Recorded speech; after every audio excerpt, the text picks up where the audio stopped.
Hello and welcome to NXTGEN Racing, the home of clean and fair sim racing for all.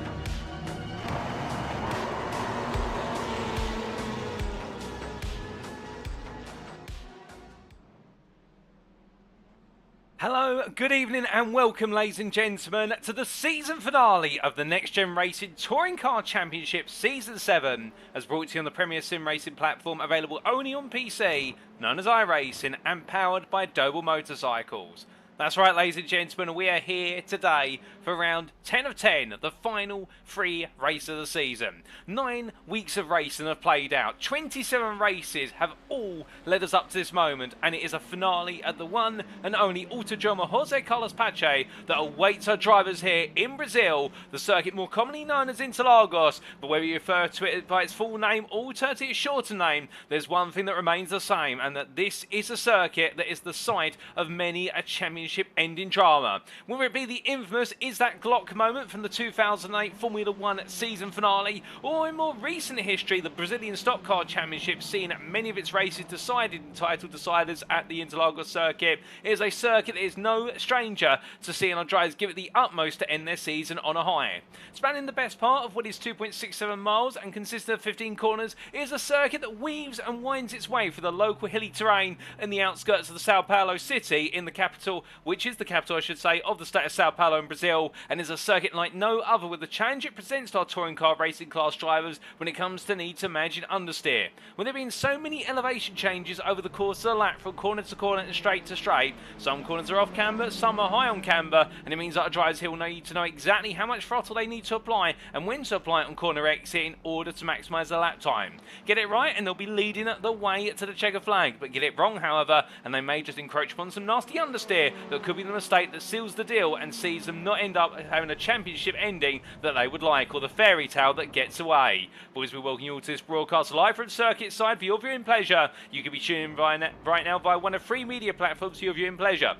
Indeed, you can be tuning in via one of the 2 official NXTGEN Racing media broadcast channels, and those do include, of course, on YouTube at youtube.com and search for NXTGEN Racing. And welcome to you guys and girls tuning in via YouTube, including Anna Loof and also the official Verona Motorsport YouTube channel there. And we hope you guys are doing well. And we also say hello to you guys and girls tuning in via the Facebook broadcast that's available at facebook.com/groups/NXTGEN Racing. And welcome to you guys and girls tuning in via Facebook. And last but not least, of course, we have the unofficial broadcast available on Twitch at twitch.tv/TX141, and welcome to you guys and girls tuning in via Twitch, including Jerry Race Car Driver. Well, who is TX141, I hear you ask? Well, allow me to introduce myself as your host and commentator for this season, and I'll be bringing it home today in our final free race of the season. My name is Paul Walsh, also known as TX141 or Britain a Spit, depending on what media you follow me on, and I'll be bringing you all of your racing action as it plays out. And speaking of that action, times are our scheduled today in British Summer Time, that's BST, or Universal Coordinated Time +1, UTC +1. You can see it on screen there. In just under 17 minutes time, we'll be going into our qualifying session, the last qualifying session of the season, 15 minutes in duration at 8 o'clock, and after that we go straight into our races, all 11 laps in duration, our sprint races, the first one of which getting underway at just gone 8:15. Then we're taking a brief breather before setting up the grid for race number 2, which is due to get underway at just after 9 o'clock this evening, and then we'll do the same again, not without a reverse grid draw, for our final race of the season, race 30, and that will be getting underway at just after 9:45 this evening. There is plenty of racing action to unfold here, a very hot Brazil circuit with the air temperature right now in the best region of 24 degrees centigrade, a track temperature pushing upwards of 43 degrees centigrade. It's hot, it's sticky tarmac, and the one thing is here that our drivers will need to stick it in order to win it, but who is going to be the one to bring the crown to their head? Well, as we take a look back at the season in terms of how it's all played out and how we've got to this point, we can see here, looking back at our calendar, we began our journey all the way back on the 23rd of July at the circuit of Barcelona, Catalonia, and since then we have travelled the globe, whether it's the Hockenheimring for round number 2, the Fuji International Speedway in round 3, our first ever visit to the Charlotte Motor Speedway's Roval in round number 4, or the Circuit de Spa-Francorchamps for our first ever feature race round in round number 5 on the 20th of August, where we saw Andy Fox, the prime driver, make history by taking the first ever feature race win in the 1 hour special. We of course had our 2-week mid-season break, and then we returned for the second half of the season with round number 6 at the Circuit Neve Magny Cours in the early stages of September. And the French circuit there absolutely being brought to life with the addition of rain to the touring car racing class in iRacing. And well, the rain has been a big theme since then. Well, the fact the rain has plagued the racing at Snetterton in round number 7, at Suzuka in round number 8, and last time out of the Brands Hatch Grand Prix circuit on the 1st of October in the United Kingdom, well, it was British weather abound, and in a way, setting up what was the weather to come in the BTCC season finale this weekend just gone, and will be a lot more rain on the circuit compared to in real life at the BTCC, it must be said, for the Brands Hatch Grand Prix circuit, seeing plenty of battling action in what is changeable conditions throughout all 3 races. But today is the 8th of October. It is bright sunshine in Brazil, a bit of cloud hanging over, but very low chance of rain, it must be said, if no chance at all. And in Brazil, at the Autódromo José Carlos Pace, we will bring it all to a close. But going into tonight, let's recap the championship standings. And keep in mind, of course, all our championship standings do not include drop scores, which do apply to the Drivers' Championships. And I do believe the Teams' Championship is a total tally. There is no drop score to be included.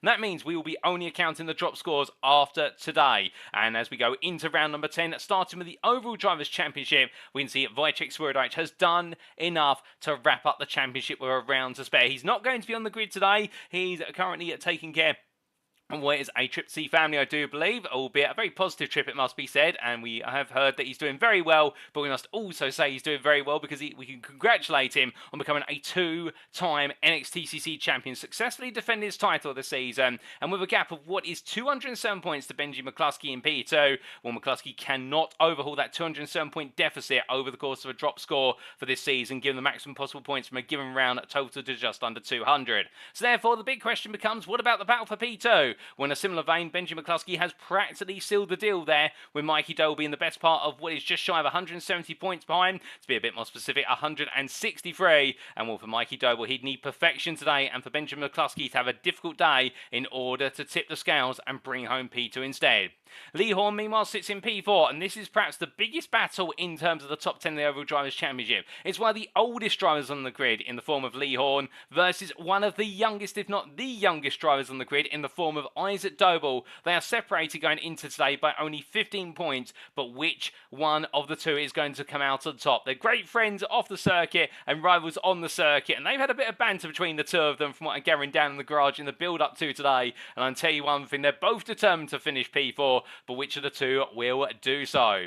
Meanwhile, in P6, Adam Delmont could also become a major player, given he's only a further 22 points behind, and we'll have to wait and see how he factors his way into the equation, with Andrew Pike, Jamie Dory, Ben Altrier, and Andy Fox completing a top 10, noting that Jamie Dory will not be on the grid today due to personal circumstances. He's all doing well, he just can't make it to the grid, and therefore that means he's going to stay P8 at best, but he could fall behind Altrier or Fox come at the very end. And Ben Altrier, of course, being our leading pro-am driver in the overall championship standings. Outside the top 10 for the 515 of Fox, it's to Matthew Addy on 507, and he'll be looking for a late surge to break his way back into the top 10 before all is said and done. But he's got the company of Duncan Rise, Matthew Sheraton, and Toby Prosser hot on his heels, and the gap between the 4 drivers there being the best part of 46 points, in fact 36 points, so let's get the mathematics right. And then Gavin Garner sits P15 there. The pro driver will not be on the grid tonight, and therefore that has some implications for the Teams' Championship, of which we'll come back to shortly. But Gardner not being there, he could lose P15 to Sam Van Olst today, or to Alex Meredith, Russell Fowler perhaps even,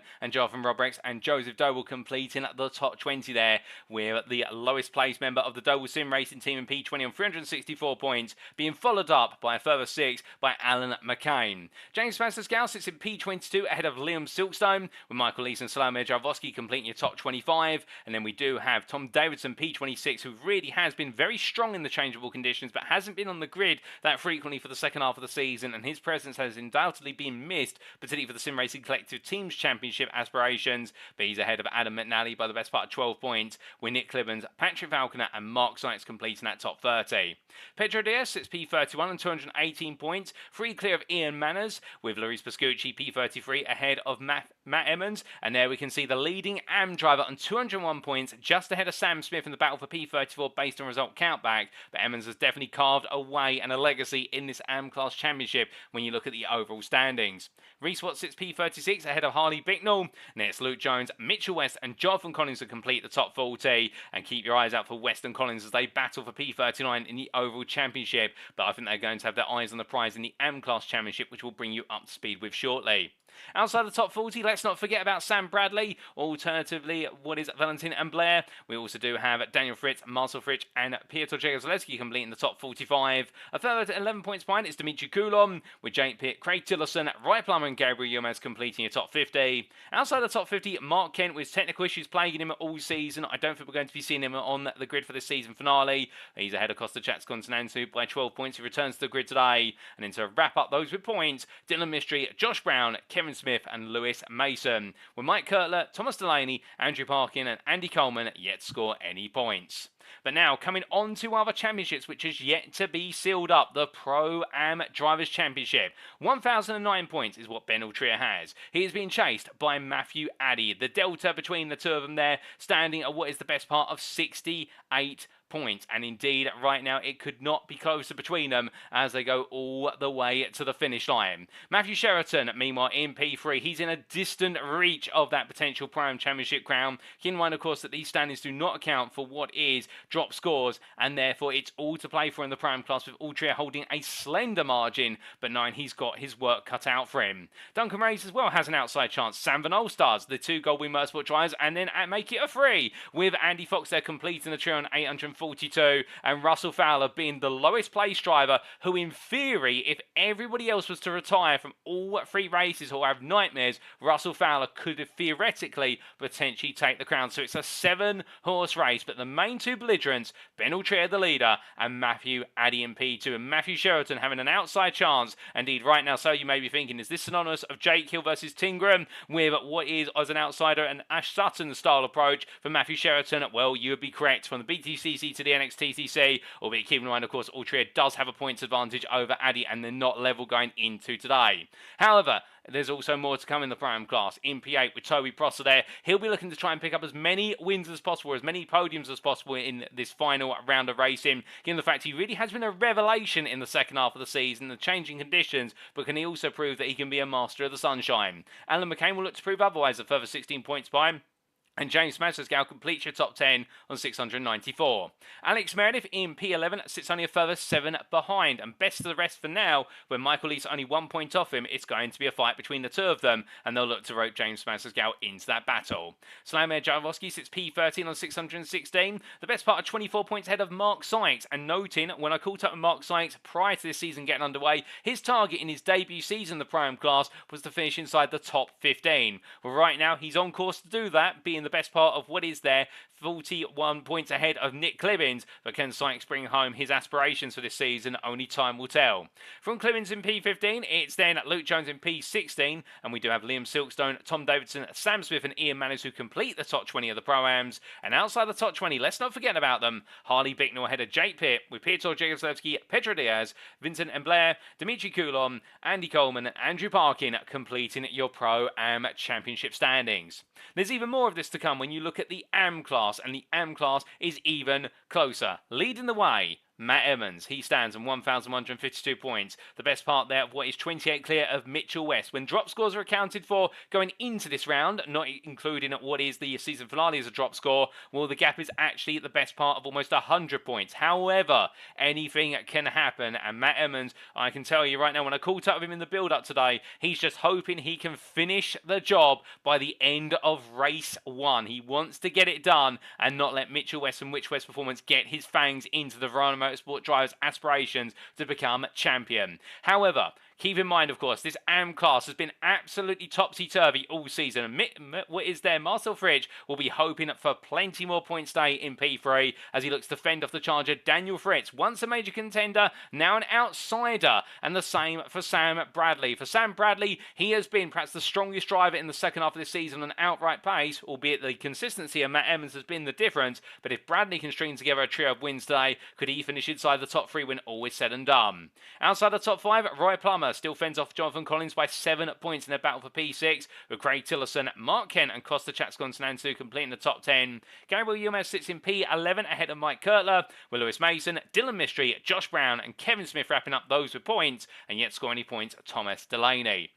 And then lastly, still under contention, the Teams Championship. Now, defending champions and 3 times in a row champions, NXTGEN Pink, are potentially on course for what is their 4th title to wrap up Season 7. However, Keep in mind, it is only Benjamin McCluskey who is on the grid today for the defending champions. Meanwhile, for Doble Sim Racing, you've got Mikey, you've got Isaac, and you've got Joseph all on the grid. And, well, could they make a late gasp for that team's championship crown? Keep in mind, of course, there's no drop scores, and on top of that as well, they are within theoretical reach, albeit Next Gen Pink's Benjamin McCluskey just needs to get some points in order to bring home that crown. It'll be interesting to see. Semper Racing, meanwhile, lead the fight for P3 ahead of Sam Case for Next Gen by only 57 points. And keep in mind, it is currently what is a 5-way fight for third place, with Semper Racing holding the lead ahead of Sam Case for Next Gen, but SO and Next Gen Gold sit P5 and 1,197 points ahead of Goldwyn Motorsports and Aztec Racing. It could not be tighter with less than what is there, 300 points separating the 4 teams. In fact, the 5 teams there, let's do the mathematics right,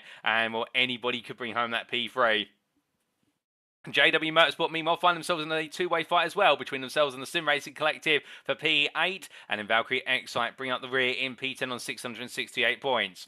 They're ahead of iRacing Esports by only 40 points, so the battle for the final spot in the top 10 continues to go on, with Whiskey Runners racing there in a distant P12, but ahead of Full Tilt will be Motorsport by a slender margin. Next, Performance Link Esports P14 ahead of Verana Motorsport to complete the team's top 15, with Mitch West Performance, WS Racing Esports, Next Gen Red, 287 Motorsport, and the Andrew Parkin Protect outfit completing the team's championship standings. So that's the score, and we see it all settled today at the Autódromo José Carlos Pace Grand Prix circuit, located in what is the neighbourhood of Interlagos, a neighbourhood of the district of Sorocco in the city of São Paulo, the capital city of the state of São Paulo, Brazil. And this circuit, as we can see to the circuit map provided to us by iRacing.com, and thank you to iRacing for their brilliant simulator and the fantastic circuit maps that are included within it, is a circuit that is absolutely iconic, and indeed many of you may have it pinned up on your walls as a poster, alternatively via other means of wall art. Roaring its way to the best part of 15 corners, our drivers find themselves diving down in towards turn number 1 into the Senna S, named after, of course, the infamous Brazilian Formula 1 driver Ayrton Senna, as they roil away through the downhill left-hander and then into the quick right-hand jink and kink of turn number 2, before they make their way through the flat-out runner Curva del Sol, turn number 3, and on to the first long straight of the Retroposta. Then they'll make their way into the downhill braking zone, slightly downhill, albeit not too noticeable, into turn number 4, and there, heavily off-camber corner, they'll find themselves having to manage understeer as they make their way through the double left to turns 4 and 5, for uphill they'll go into turns 6 and 7. A double right-hander, it's all about balancing your speed and carrying it to the apex of both corners. Our drivers will then come into the first of 2 hairpins at turn number 8, where we'll be sharp on the brakes, and that's where we can expect plenty of battling if we don't see it into the opening 3 corners and at turn number 4. But there, coming out of turn 8, it's then downhill into Pino Henriino corner at turn number 9, where it's all about trying to get that late apex and back on the throttle before making the way into the turn 10 hairpin, the slowest corner on the circuit, and where it's all about being as tight as possible to apex and not getting greedy with the throttle, because if you do, you may end up compromising your line into Mergulo corner at turn number 11, another downhill off-camber corner where it's all about throttle control before they make the way into the recently revived Juncal corner at turn number 12, and as they exit turn 12, it's an uphill run and it's a charge flat out through turns 13, 14, 15, and across the start-finish line to do it all over again, one of the longest start-finish line pit complex combinations that you'll see on a modern racing circuit. But as our drivers get set and ready to go, a quick reminder of the rules, of course. This is a fixed setup series with driver classes finalised as the conclusion of round number 3. In terms of our grids, the race 1 grid shall be set based on the results of qualifying. That's a given. The race 2 grid shall be set based on the results of race number 1. So whoever takes the win in race 1, they take pole position for race 2, and we set the grid from there. And the race 3 grid shall be a reverse grid, as always, based on the results of race number 2. And for the last time this season, we'll cut to the commentary booth and do the reverse grid draw from what will be the possibilities of P13 through to P23. There'll be 2 balls from the bowl, and whichever balls come out of the lottery bowl, we add them together, and that's where we get the reverse grid position from. Each driver has one fast spray available in each race, and each race will conclude after either the allotted lap amount or 30 minutes, whichever expires sooner, albeit typically we expect the laps to expire after about 20 minutes of racing.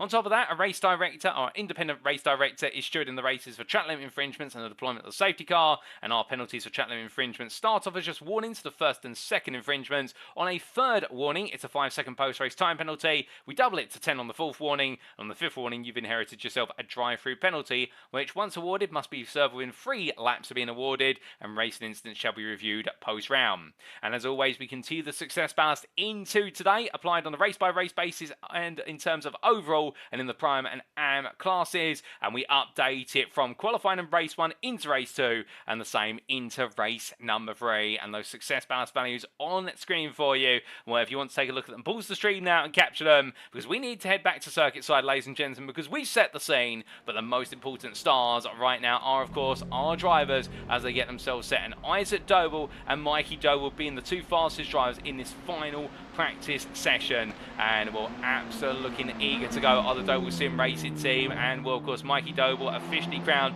your Jack Sears champion for the 2024 BTCC campaign, and well, he'll be looking to try and end today on an even greater high, of course, in the NXTCC by bringing on home the team's championship crown and breaking that grasp that Jamie Doria's had for 6 seasons. He has never been part of a team that has not won the team's championship, but could Mikey Doble be the man to change that today, alongside his brothers Isaac and Joseph, who have all put in stellar performances over the course of the season in their own right.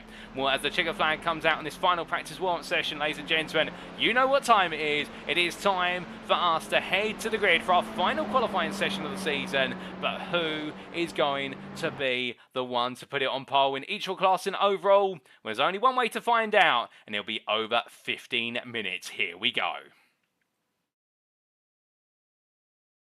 So as our drivers make the way into qualifying, the circuit stays cloudy, albeit stays hot, and that means we're not going to be expecting anybody to be on the wet tyre, albeit if we do see any drops of rain and whatnot, we'll keep you posted. But like he's done as a tradition over the course of the entirety of this season, Benjamin McCluskey immediately makes his way out of the pit lane for NXTGEN Pink and makes his way on around, and as he does so, well, you can imagine he'll be feeling as though it's all about what will be those minor margins and every advantage he can get in terms of being able to be out there first and foremost. And as he makes his way on around the circuit, he'll be looking to get his tyres warmed up as soon as possible and get himself in the comfort zone before he goes on full attack.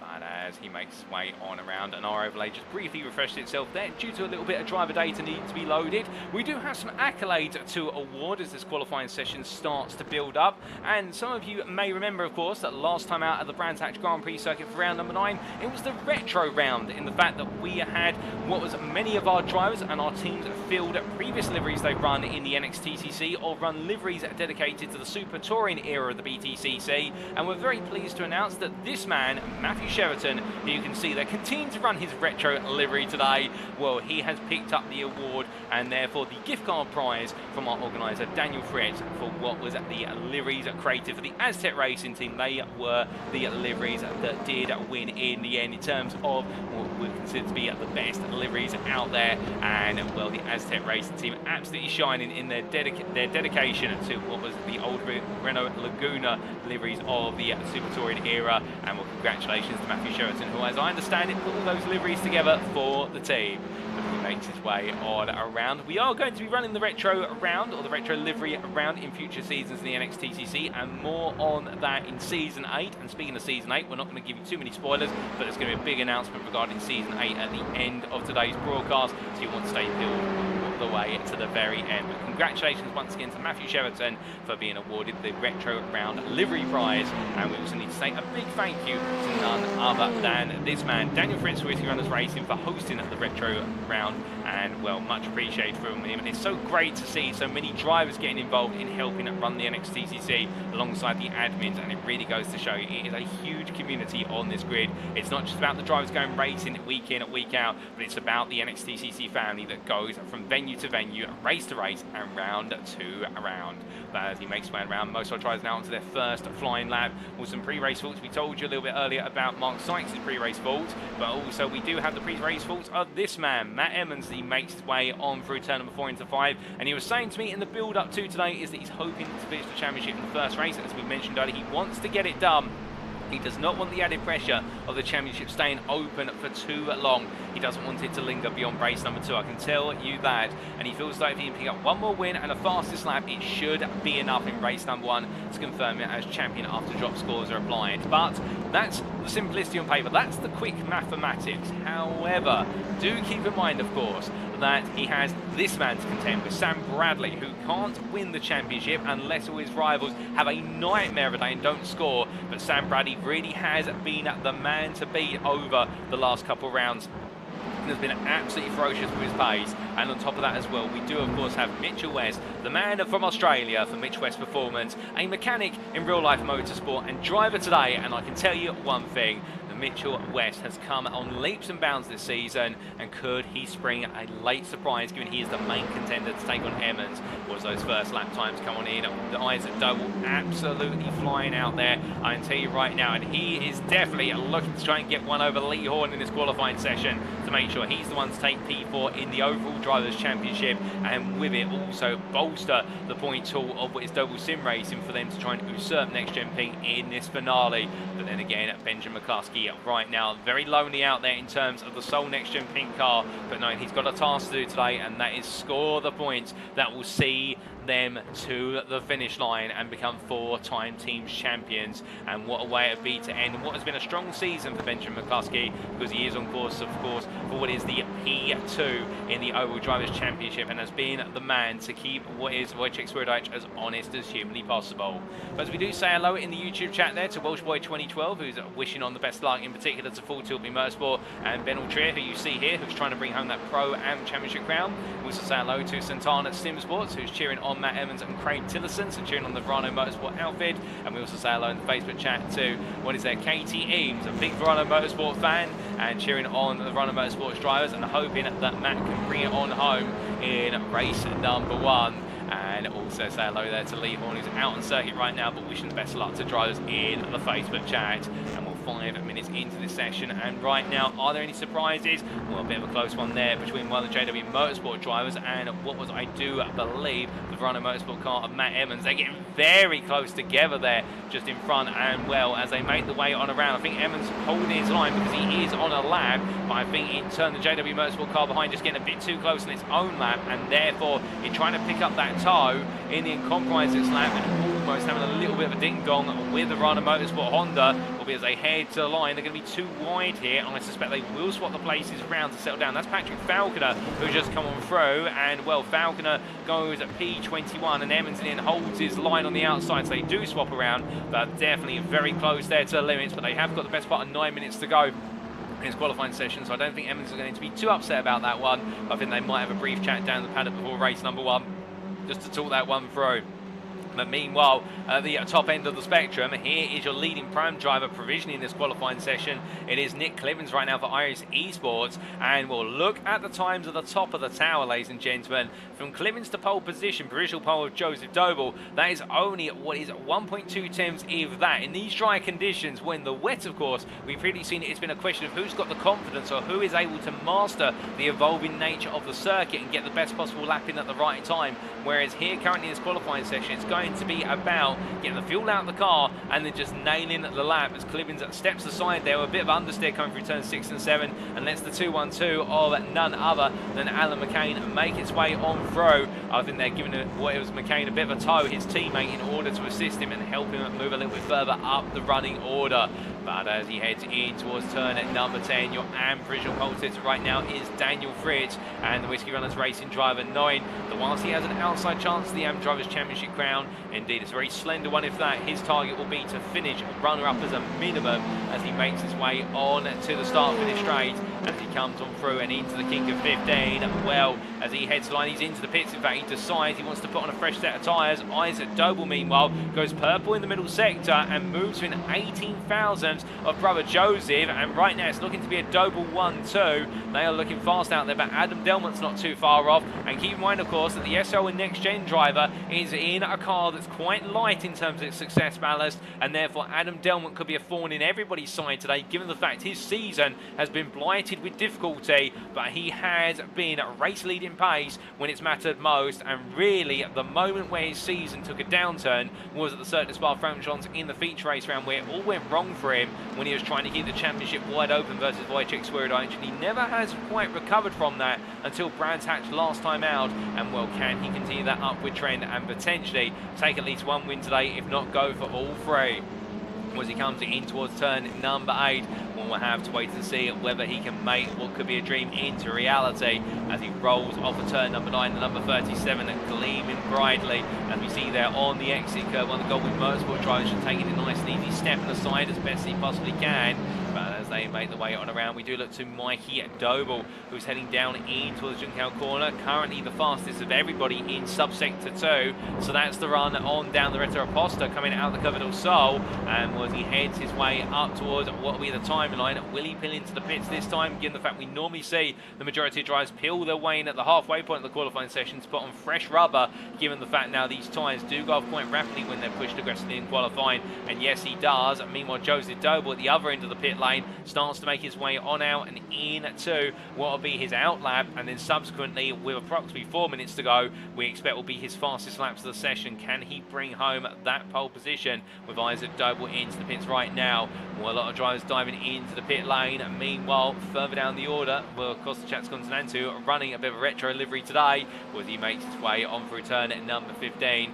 Right now, just hooking it nice and tight, letting the car roll out in fact there, so not going very fast. That feels like it's not an improving lap, as normally drivers will hold over to the left hand side there to the inside wall to shorten the run to the timeline if they think they are on a good lap, but he decides to go once again. And in the build up to today, he was saying to me that he's feeling pretty good about today, given he had solid pace at Brands Hatch last time out, albeit consistency has been his biggest change this season in his own opinion.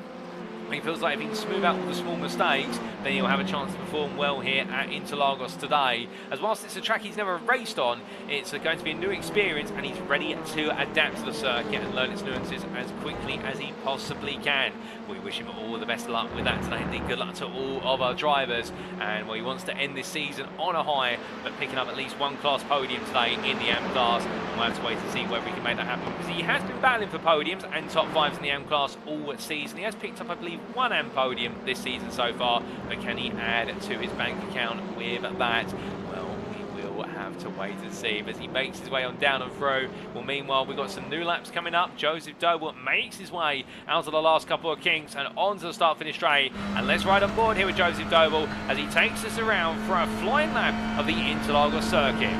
Winding himself up by giving himself the longest run into turn number 1. He'll be at the highest possible speed as he brakes out the 50 board, coming down the gearbox into second gear. 61 miles an hour at the apex. He goes to a left into the right, open up the right hander as much as possible in the centre S, and now through the Cover del Sol flat out here as he makes his way through the long left hander, keeping on the apex curve there to rotate the car, and then just lets the car flex out to the outside as it's around down the Reta Aposta straight. A battling zone in the race conditions, but right now he'll be battling the brakes into turn number 4, braking about 75 meters from corner apex. Over the left hand curve he goes. You can see there how the corner naturally pushing the car around due to its off camber nature. The understeer creeps in, but it doesn't catch Wojciech Swirydowicz as he makes way out of 5 and towards turn 6 and 7. Now into a double right hander here. It's all about trail braking initially. Nice tight apex. Don't let the car creep out too wide. Drops it a third and then brings it back to the turn 7 apex before hard on the brakes now into turn number 8. A bit early on the brakes there. Takes a lot more apex curve than perhaps he would have liked to in first gear. And now holds first gear for as long as possible for turn number 9 before spitting the car out and now roaring his way up towards turn 10, but backs off there. Knowing that compromise line at turn number 8 is not going to do him any good. And well, for Wojciech Swirydowicz, he decides to get off of the racing line. It takes a bit of a rally cross approach here to avoid impeding anybody's lap. Great awareness from the Doble Sim Racing driver, and he'll have to build himself up once again as he makes his way into turn number 11. But meanwhile, in the Pro-Am class, Nick Clevins continuing to raise the bar in terms of Pro-Am provisional pole, and now being the best part of what is a 143.68. In fact, that hasn't changed since he initially took the provisional pole. And well, Sam Smith, his teammate for iRacing Esports, the second of the Pro-Am drivers, albeit the best part of what is there, a quarter of a tenth off of him in P7. So right now incredibly close between all the drivers, but as he makes his way on through, you can see there what is the top 28 separated by 9 tenths. Absolutely incredible, with the fact that we are back in an era again, of course, where it's literally the majority of the field separated by under a second in qualifying, and therefore even the smallest of mistakes could be the difference between you being inside the top 10 and you being outside the top 20. Well, as he winds his way on through, we haven't had laps from Ian Manners or Gabriel Umas, who are both in the pit lane. They've got no penalties going into today as far as I'm aware, so therefore they may be opting just to start from the back of the field, and in terms of perhaps avoiding any lap 1 incident. confidence. Some drivers have decided to do that over the course of this season, but of course it is a big gamble as Mikey Doble, meanwhile, with a P3 success balance, moves up to P6 there on a 43.696. Number 88 continues to climb up the ranks, and he'll want to place himself as close as possible to Joseph and Isaac Doble in order to get himself right up there into the thick of it and try to give Doble Sim Racing the best possible opportunity to steal away the team's championship from Next Gen Pink. With 1.5 minutes to go in this qualifying session, we haven't got long left, and Adam Delmont roars his way onto a flying lap, and we jump on board here for what will be his final flying lap of the session. But that's not going to be a good flying lap if he flies that deep in turn number 1. And for Adam Delmont, he brings himself back together, but that is a severely compromised turn 1. And right now, I think for Delmont, given the fact he went onto this lap with just over 1.5 minutes remaining, I don't think he's going to get another lap. I think for Adam Delmont, that's it. He is pole sitter. He has leapt into pole position as a result of his previous lap, and perhaps carrying so much speed down the start finish straight as a result of the tow he picked up for the iRacing Esports car in front of him. That's caught him out, but he set the pole lap at a 43.2312. So therefore, Adam Delmont could yet potentially be a pole sitter for what is the first race of this season finale round. We'll have to wait and see, as meanwhile in the AM class, Daniel Fritz is currently your AM pole sitter on what is a 144.63.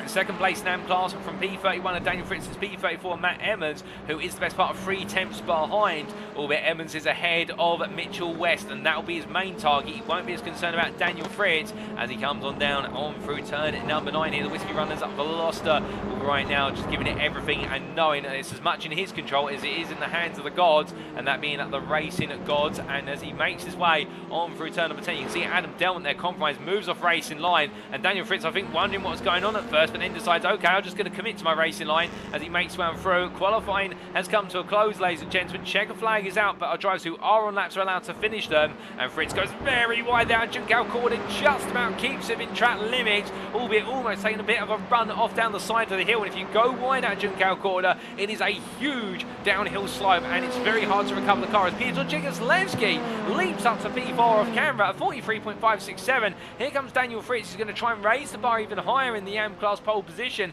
Will he be able to do it, however? And the answer is no, he won't, as Matt Evans got a response here. Well, right now I can tell you not so far, as meanwhile Alan McCain has moved up to P3 off camera as he comes past my commentary booth window.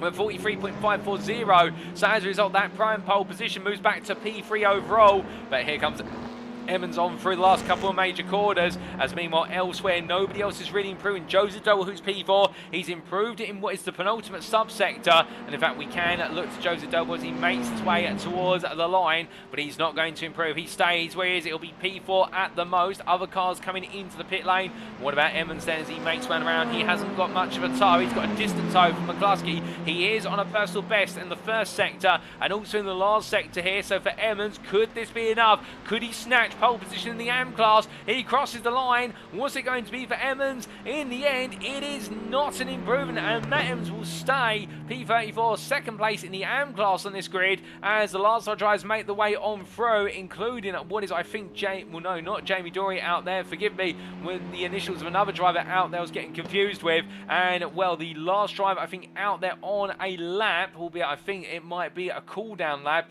is none other and then Ben Gregory for Full Tilt Motorsport as he makes his way into the pit lane. And as he does, well, that is qualifying complete, ladies and gentlemen, for this season finale. And it is Adam Delmont who has taken the final pole position in qualifying for this season by 1.5 tenths over Isaac Doble. It's an all-pro front row.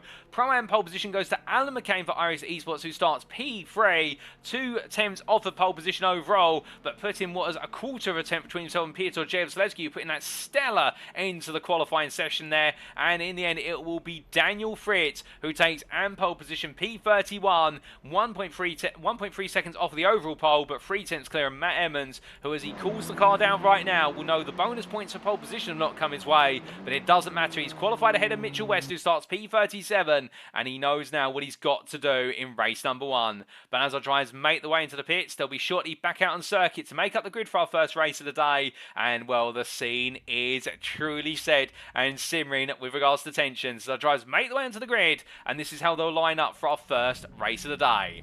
It is Adam Delmont who has taken pole position for SO and Next Gen Gold in race 28 of the season for round 10 of season 7 of the NXTCC.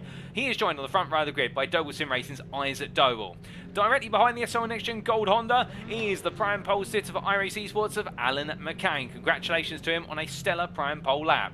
He's joined on the second row of the grid by Joseph Doble for Doble Sim Racing. And then we do have on row number 3, prime driver Piotr Jegorzelski with his best ever qualifying performance in his NXTCC career. He takes P5 for Semper Racing. An absolutely solid job there from the Polishman. And he is joined by Benjamin McCluskey, P6 there for NXTGEN P.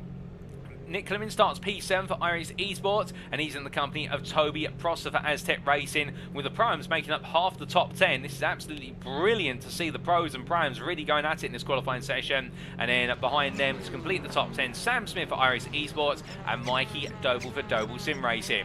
Best of the rest P11 is Patrick Falconer for JW Motorsport ahead of Sam Van Os for Goldwyn Motorsport. And then we do have on row number 7 Slavomir Jalvoski for Semper Racing in the 99, who has the company of Valkyrie X-Type's Jonathan Rodriguez, who once again puts it P14 on the grid. He's making a habit of P14 starts in qualifying, I can tell you that, but the Valkyrie X-Type driver will be looking to only go forward.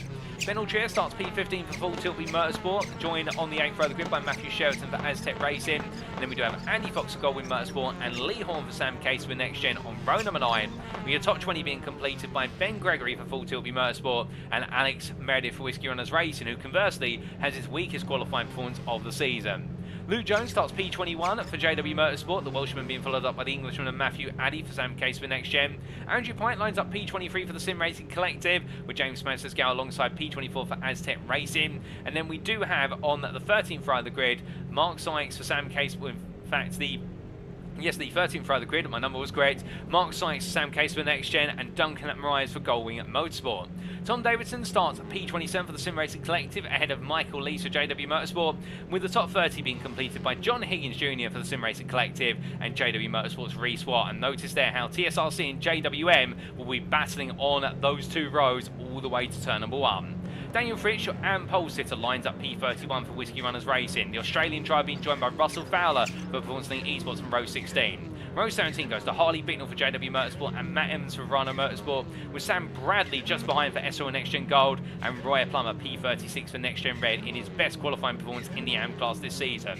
We then have on row number 19 Mitchell West for Mitch West performance in a difficult qualifying session it would seem, ahead of the Irishman of Josh Brown for NXTGEN Red, and your top 40 is completed by Costa Chatscon Antonio and Jonathan Collins for Whiskey Runners Racing. And then on the penultimate row of the grid and the final full row of the grid is Craig Tillison for Rana Motorsport and Ian Manners, who didn't set a time in qualifying for JW Motorsport, and the same for Gabriel Yilmaz, who will start P43 for Aztec Racing.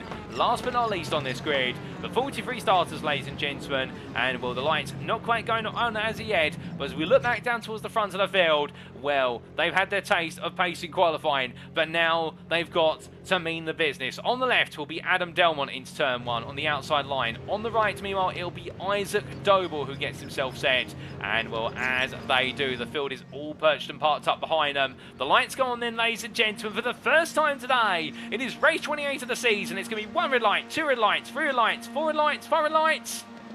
And it's lights out and away we go for the first time here at Interlagos as they roar their way down towards turn 1. Adam Delmont gets a good start, but no, it's Isaac Doble now in the second phase, starts to get along the inside as they break the way into the opening corner. It's going to be tight between them, but Isaac Doble does get ahead there, and it's a brilliant move to take the lead this race as the rest of the field now make the way on through. The long Constantina in arm through the centre S's, but it looks like everyone's safely through. Matt Evans has leapt into lead the AM class, makes his way past there. Was a somewhat stationary Daniel Fritz for a poor run through the centre S's, and Sam Bradley follows him through. But meanwhile, they head back down towards what is the turn number 4. Onto the brakes they go, and Isaac Doble right now trying to storm away with this lead. With a brilliant launch, Piotr Jegorzelski has taken the prime lead of Alan McCain, and it looks like there it is none other than what is a brilliant start from Piotr Jegorzelski to take over the lead of the class. But as they make the way on through the turn 6 into 7, roaring the way up towards turn number 8, as they come down into the braking zone here for the hairpin. A driver running a bit wide there, and that is Sam Van Ols with a difficult run through turn 6 and 7,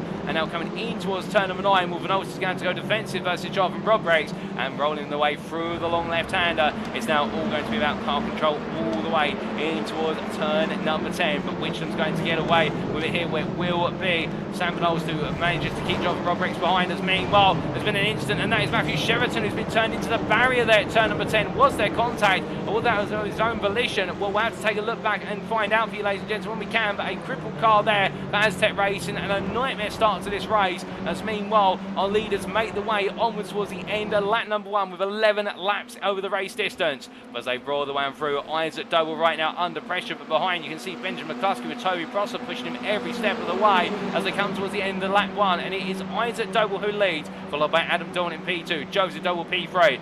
Leading prime driver Piotr Jevzelski P4 ahead of Alan McCain P5, Benjamin McCluskey P6, Toby Prosser P7, Nick Clemens P8, Sam Smith P9, and Mikey Doble completes your top 10 with Slamer Jaworski P11 at best the rest. Meanwhile, in the AM class, Matt Emmons right now, well, if things were the fish as they currently stand, I believe he would be your AM champion with 2 races to go. He's leading the AM class, and he's got a P23 there. He's got Duncan Race at P24 behind, and his next AM contender, Sam Bradley, battling with the 2 of them behind him P25 as they make the way down the Retta Aposta. As they come down towards turn number 4, well, could this be a move here from what is Sam Bradley? I don't think so. In the end, it's going to be a defense pulled off successfully by Duncan Rays, as meanwhile running wide is John Higgins Jr. who brings it back together. I think he feels though he was elbowed out to a degree. We've had a bit of an instant further back from multiple drivers. Oh, goodness me. And that is a nightmare down the Retro Aposta straight. That's multiple AMs and Primes caught up, including Chats Constanto, also Tillerson, and I believe Plummer caught up in that, and we'll have to try and understand what happened there shortly. But meanwhile, coming back to the batting up towards the front of the field, Mikey Doble side by side here with Slamir Jaworski, who's battling with him to try and take the place of P10. But Jaworski right now leaving himself vulnerable to Sam Van Nolst, who tries to go around the outside at turn 11. That's not going to work given the off-camber nature of the corner, but Van Nolst definitely making his intention clear, which is he's not there to make up the grid as they head out to Juncal corner and towards the end of the lap. As they come towards the end of lap number 2, will we ride on board and look back for your race leader here of Isaac Doble. The Doble Sim Racing machine being chased hard and fast by Adam Delmont for his SO and NXTGEN Gold. And as they head on towards turn number 1, we can see there Adam Delmont literally giving his rival a little bit of a love tap on the rear to say, hi, I'm here, go defensive if you dare. And as they come in towards the centre S's on lap number 3, well, from them, Alan McCain dives to the inside on Piotr Jevzelski to take the lead of the Pram class. But I think these two right now are doing a bit of a to me to you with regards to the way they're racing, and well, I think both drivers here knowing it's all about who is going to be leading going on to that final lap rather than at this point in the race, unless they have some of their rivals get in the way. But speaking of getting in the way, Adam Delmont getting in the way of a 1-2 potentially here of Doble Sim Racing as he looks up the inside to turn 4. Isaac Doble made to go a little bit wide and deep as they come on around through the double left-hander.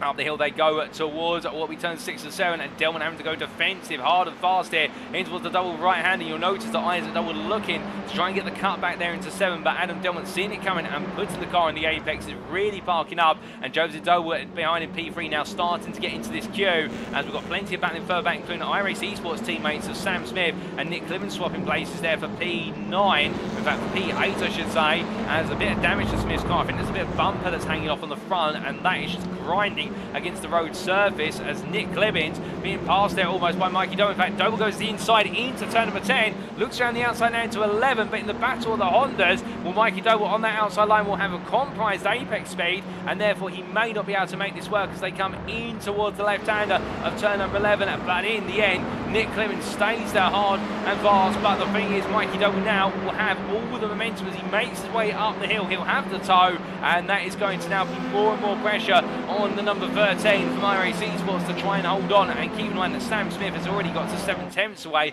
given this battle in between the drivers. But then again, it might be a bit of a team effort here whereby Clemens tries to let Smith run away, and Clemens in turn will sacrifice a bit of his race to keep Mikey Doble behind. And you can see Slamir Jaworski also getting into the queue. But speaking of getting into the queue, we need to take a look back at some open lap incidents, including what happened to Mark Sykes and Andrew Pike on lap 1. And well, this was back on lap 1, and Mark Sykes there battling with John Higgins Jr. And there was a bit of an incident in front, car running wide, and when the end Sykes being turned across the front of Higgins Jr. and Andrew Pike being collected there on the way with Sam Case with NXTGEN Audi. And what a nightmare there for the Sim Racing Collective and also for the 666, and an instant as well for Patrick Falconer in all of that. We'll try and get a replay of that when we can, but we also need to take a look back at what happened to Matthew Cheverton on the opening lap. And well, this missing the front bumper already, and when a wounded car making his way towards turn number 10, battling 3 wide there and being turned to the wall there. I think that was contact Ben Gregory, and a front bumper coming off the car there of what was none other than Reese Watt. So an absolute nightmare for the 3 drivers in terms of the incident, picking them all up. And then subsequently on lap number 2, we had an incident involving multiple AM drivers and primes down the Retro-Aposta. And well, we're looking at Costa Chatscontinentu here, who in the end contact with the JW Motorsport car, and also Roy Plummer getting caught up in the mix there. And well, I think that was the JW Motorsport 99 of Harley Bicknell, and absolute tears for many. Craig Tillerson parking up there and being caught in the sandwich.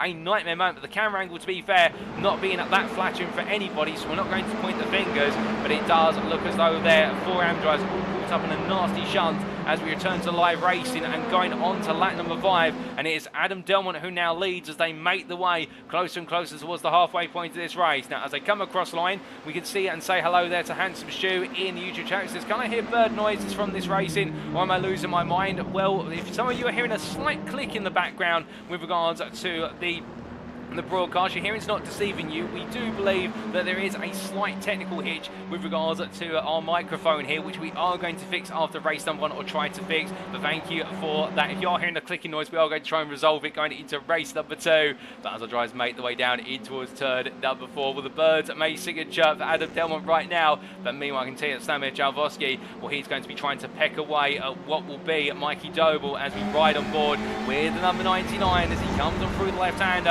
and up the hill going towards turn 6 and 7. The clouds coming over very strongly. Surely we're not going to see rain, given the fact there was a very low chance of rain in the forecast, but that is not going to be foreboding if it's going to be this dark and cloudy, given the fact we started this race in brilliant sunshine as they make the way on through turn number 18 towards 9. Downhill they'll come, but right now you can see there Doble being caught up behind Prosser, and Toby Prosser under pressure. But then again, the Aztec Racing Elantra driver showing that he's not just a master of changing conditions in the wet, he's also able to carry a lot of speed in what is the dry. And well, behind we look back there, you can see what is none other than Sam Vidal's trying to find a way around the number 99 Jaworski. And in the battle of Audi versus Hyundai Elantra, well, these two cars very similar on pace on the straights, with that Audi a monster in the acceleration zones all the way up to 5th gear. And here comes Manos looking up the inside then as they make the way on around 2 wide they'll come, and well, in the end Doble giving a bit of toe there to Vanos to try and get Jalvosky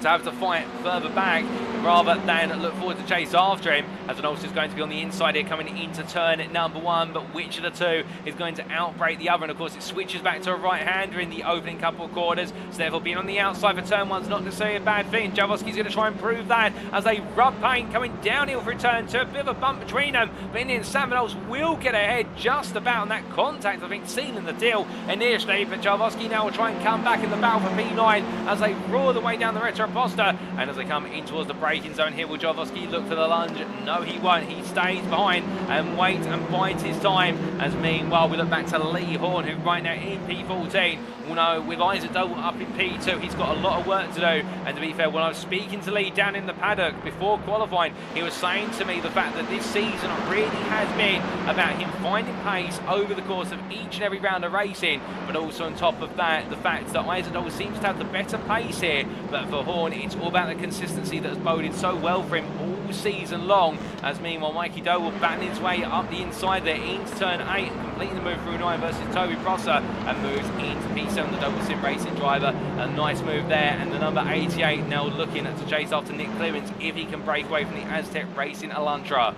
But meanwhile, further down the order, Mitchell West battling with Daniel Fritz as the battle of the 2 Australians, albeit the problem here, of course, is for Mitchell West and also for Fritz. They're both in cars that have seen a few bumps and scrapes. In fact, that Daniel Fritz's car missing its entire rear wing, and West really having difficulty trying to find his way past and trying to place the car in order for moving to turn 10 out of 9, but couldn't quite find it. And for West right now, the results are going against him, and Evans looking more and more certain to potentially take what is that AM Championship crown after race number 1, albeit provisionally. It'll be confirmed after all the racing today, but I think Evans will feel as though this is going his way, and for West right now, it's going to be frustrating as this second half of the race is gradually ticking away, and he's team to find himself thwarted behind one of his other championship rivals. As meanwhile, looking a bit further up the order, we've got battling at the bottom end of the top 20. This is Alex Meredith keeping Tom Davidson behind. Davidson, they're getting very aggressive, coming down from 1 into 2, going a bit too much speed into turn 2 apex. You can see the car being forced to go a little bit deep onto the grass down the exit of 2, and Meredith will be given a bit of breathing room here as he heads down the Retroposter in the tow of Ben Gregory. And Gregory, of course, involved in that open lap incident with multiple prime drives into turn 10, including Matthew Cheverton. And what I can imagine, Gregory might be managing a little bit of damage on the car as they make the way up the rise in towards turn 6 and 7. But no change at the moment, as there you can see Davidson taking a look to the outside, and as he looks around, it's not going to come about this time around as he rolls his way up the hill on through the double right-hander. Alex Meredith holding himself in place right now, but he'd like to make some more progress rather than be looking in his rearview mirror. And speaking of looking in rearview mirrors, this is Sam Bradley, who we look behind, there's nothing, but we look in front of him and there's plenty in the form of John Higgins Jr. as Bradley looking to try and find his way past the Sim Racing Collective Prime Honda in order to hunt down the AM leader, and Matt Evans, you can just see there on the right side of your camera shot, breaking away in the lead of the AM class. So Sam Bradley would just like to take the win, but I don't think he's going to be able to as they make the way down, given that Evans has got a 2-second gap at this time almost. But then again, it's not over until one is that checker flag, and indeed we've seen many a race where it's all come down to literally the final 3 yards. In fact, we've had the closest ever finish in Suzuka this season, with 1,000th being between Benjamin McCluskey and Isaac Doble at the checker flag, and indeed close margins every step of the way. And a good point there from the Verano Motorsport YouTube channel there with regards to the fact that battle between Mitchell West and Daniel Fritz, well, this takes a bit more of a conundrum for the P2 in the AM Championship, as West has found his way past Daniel Fritz in recent corners, and in fact we can take a look back at exactly how that move was made. And here's the replay as the runner out of turn 3, down the curve of Sol and into turn 4. And as they made the way on through, where it was Fritz on the inside, West on the outside, and in the end, Mitchell West just outpacing Daniel Fritz on the brakes there. And all the 101 driver making the move count. But we return to your live racing pictures, and as we do, we'll a bit further up the road, down the Retropos now, James Mazescal battling with Mark Sykes. There's contact between the two of them, and these two rivals in the AM class will have a coming together there, and I think both trying to argue for the centre space of the road. Sykes' car into the barrier, and Mazescal's car into the gravel, and I think that is going to be a retirement for both of them, given the damage that's been picked up. But meanwhile, we look back to the very front of the field, and as we do, well, right now, it's building to somewhat of a crescendo potentially. As you can see here, Adam Dillman still leading for now, but only 4/10 clear of Isaac Doble and Joseph Doble, who both chase after him and look to do everything they can in order to bring down the leading run here of what is Adam Dillman. But the SO NXTGEN Gold driver is not wilting under the pressure whatsoever as they power their way on towards another lap. Onto lap 9 they'll go. There'll be 3 more laps to go, including the one they've gone on to. Benjamin McCluskey there in P4. 90's picking up some key points here for NXTGEN Pink to defend their crown. Those could be the points that make the difference today. And we'll just behind, we do have Sam Van Ols battling with Toby Prosser. Prosser defending on the inside, Van Ols looking around the outside to inside into 2, but Prosser there gliding the car over the apex, and you notice that Prosser letting the car carry a bit more speed so that way he can get track position before he gets into the braking zone for turn number 2, and he prevents Sam Van Ols from going the outside to inside line. Some really smart defensive driving from Toby Prosser. He's running the car on the limit, it has to be said, and that Elantra with the high track temperatures that we saw in what was qualifying and going into this race, the Elantra's front tyres will wear a bit more aggressively compared to its rivals, given the 40-degree centigrade.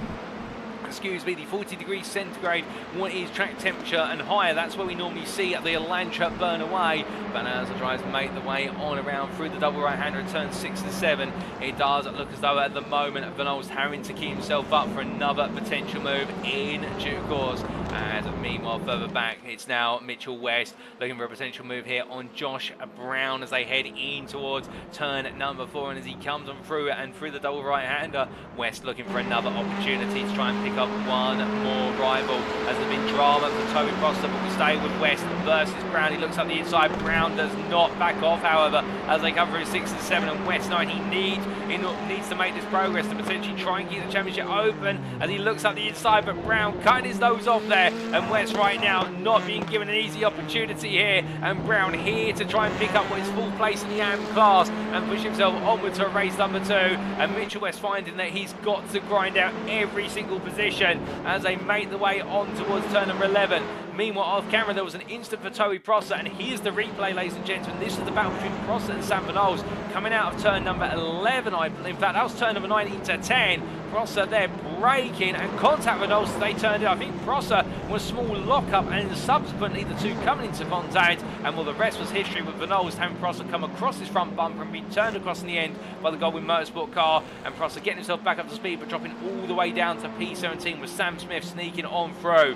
But we return it to your live racing pictures, and we come back to the West versus Brown battle with Fritz in the rear of the picture. As you can see there, a feint to the inside, switches to the outside, does West, as Brown holds the middle ground now, but takes a lot of speed into the corner, but as he does so goes very deep, and West now looking for the cutback run around the outside into 2. Brilliant racing between our AM drivers, but West in the end just running out of tarmac in which to make the move count, and Brown, to be fair, gets it slightly wrong and going a bit wide out of the Curva del Sol. So it is all to play for between these two, with Daniel Fritz watching on at a distance, the second behind as they come down the Retroposta straight, but no change this time around as they head in towards turn number 4. But meanwhile, we've got Alex Meredith battling with old rival from the Prime class, albeit now Reese Watt in the Pro class, of course, and Reese Watt taking back P19 through turn 9 in towards 10, and Meredith just having to bide his time as they come through what is the low-speed hairpin, and rolling off the apex, and upwards they'll go towards what will be turn number 12. And as they do, from them we look back to your race leaders in. Adam Delmont starting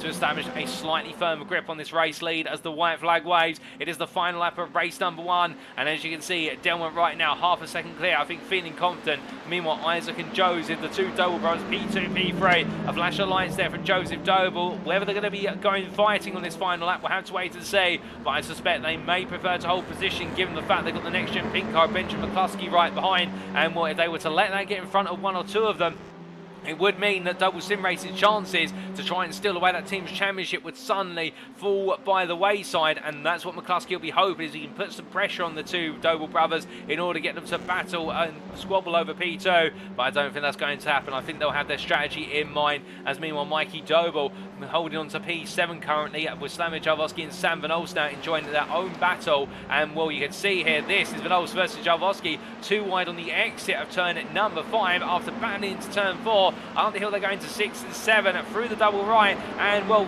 rubbing is racing, some would say, and rubbing doors, no doubt about it, as Jalvosky defends well to the inside, but Van Olst is going to try and force it all the way around the outside, and there's contact with Van Olst, and Jalvosky come together, and Jalvosky sent sideways onto the grass, and what is turn number 9, and well, the two of them getting very close and both flying over the same line, and that is another moment of contact there for the Goldwyn Motorsport Audi, and Jalvosky brings himself up to speed, but he'll be frustrated with access, put him all the way down after what's looking to be an absolutely podium contending race for the prime driver. But meanwhile, ladies and gentlemen, as we look to the very front of the field, will they make the way on through turns 13 and 14? The King of 15 awaits, and as he comes on through it, Adam Delmont will see the checker flag, and for the first time today, Adam Delmont will take victory here at Interlagos, overwinning the Pro class by 3/10 over Isaac Doble. Joseph Doble rounds off the podium with Benjamin McCluskey P4. Alan McCain is your prime winner for iRacing Esports P5 and a solid drive. It's a 1-2 in the prime class for iRacing Esports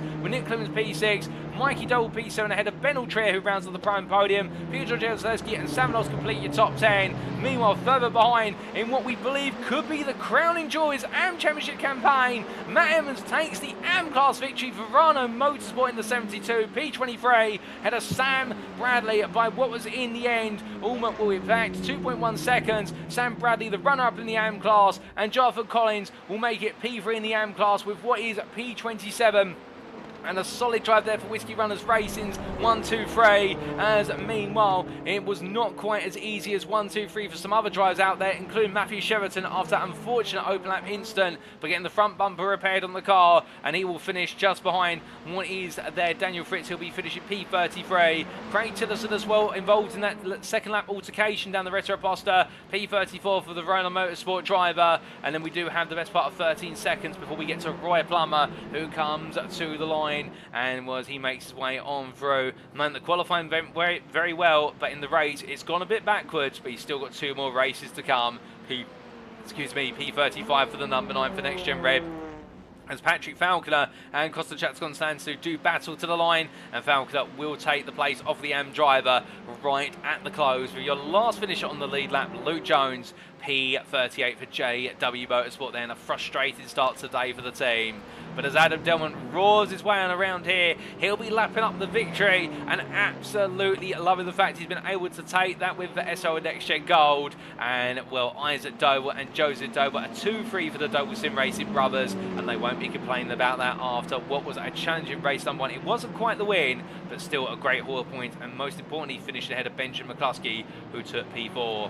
Alan McCain and Nick Clemens are 1-2 for iRacing Esports. A brilliant team effort and fantastic drive from the pair, with Ben Altrier taking another prime podium, and, well, an important one at that, as that extends his championship lead over his rivals, particularly Matthew Addy, who finished P7 in the prime class, P14. And, well, for Matt Evans, he makes his way to the pit lane, where he'll be doing all the maths when he gets out the car. He'll be checking in with the team, but was it enough to become provisional AM champion for Season 7, our second ever AM champion? He'll be hoping so. Mitchell West there right behind him in the pit lane, but not right behind him in terms of finishing position with P5. A frustrating race for the Australian, but not so for the Englishman. Sam Bradley with that P2 in the AM class, and in the end, Jonathan Collins round off the AM podium as Andrew Pike saunters his way down the pit lane. What a race, ladies and gentlemen. And as we do look to the scenic view, let's bring up those race results subject to any stewards' inquiries, and here they are. So after an absolutely awe-inspiring 11 laps of racing in race 1 of the day for round 10 of Season 7 of the NXTCC, brought to you on iRacing and powered by Doble Motorcycles, Adam Delman takes the win by 3 tenths at SO Next Gen Gold over Doble Sim Racing's Isaac Doble and Joseph Doble. Behind your podium finishers, overall, Benjamin McCluskey P4 there for Next Gen Pink. He was only 8 tenths off of the win, and then it was 4 seconds back almost to iRacing Esports' 1-2 in the prime class, P5, P6 overall of Alan McCain, your prime winner, ahead of teammate Nick Clibbins. Mikey Doble, P7 there for Doble Sim Racing, for 3 top 10s, all at the Doble Sim Racing team. And then Ben Altrier round off the prime podium for Full Tilt B Motorsport in what could be a very important podium, and it gives him an advantage going into race number 2 for the prime crown. Piotr Jezlewski, the Semper Racing driver who put it on what was a very close run to pole position in the prime class. It wasn't to be in the end, but what was to be was just missing out on the prime podium, but a P4 in class. A great drive from the Semper Racing driver, and just holding off Goldwyn Motorsport's 92 of Sam Van Olst to complete your top 10. Then we have P11, Jonathan Robrix, best of the rest, and gaining 3 place in the great drive for the Valkyrie Excite driver. What was the best part of 2 tenths clear of Lee Horn, and then Andy Fox for Goldwyn Motorsport just behind the Sam Case for the Next Gen driver, and in the sandwich with Matthew Addy behind him in the 777 in a difficult race for Matthew Addy. Sam Smith completed your top 15 and the last of the overall points finishers for iRacing Esports, and also for him what was a P8 in the prime class.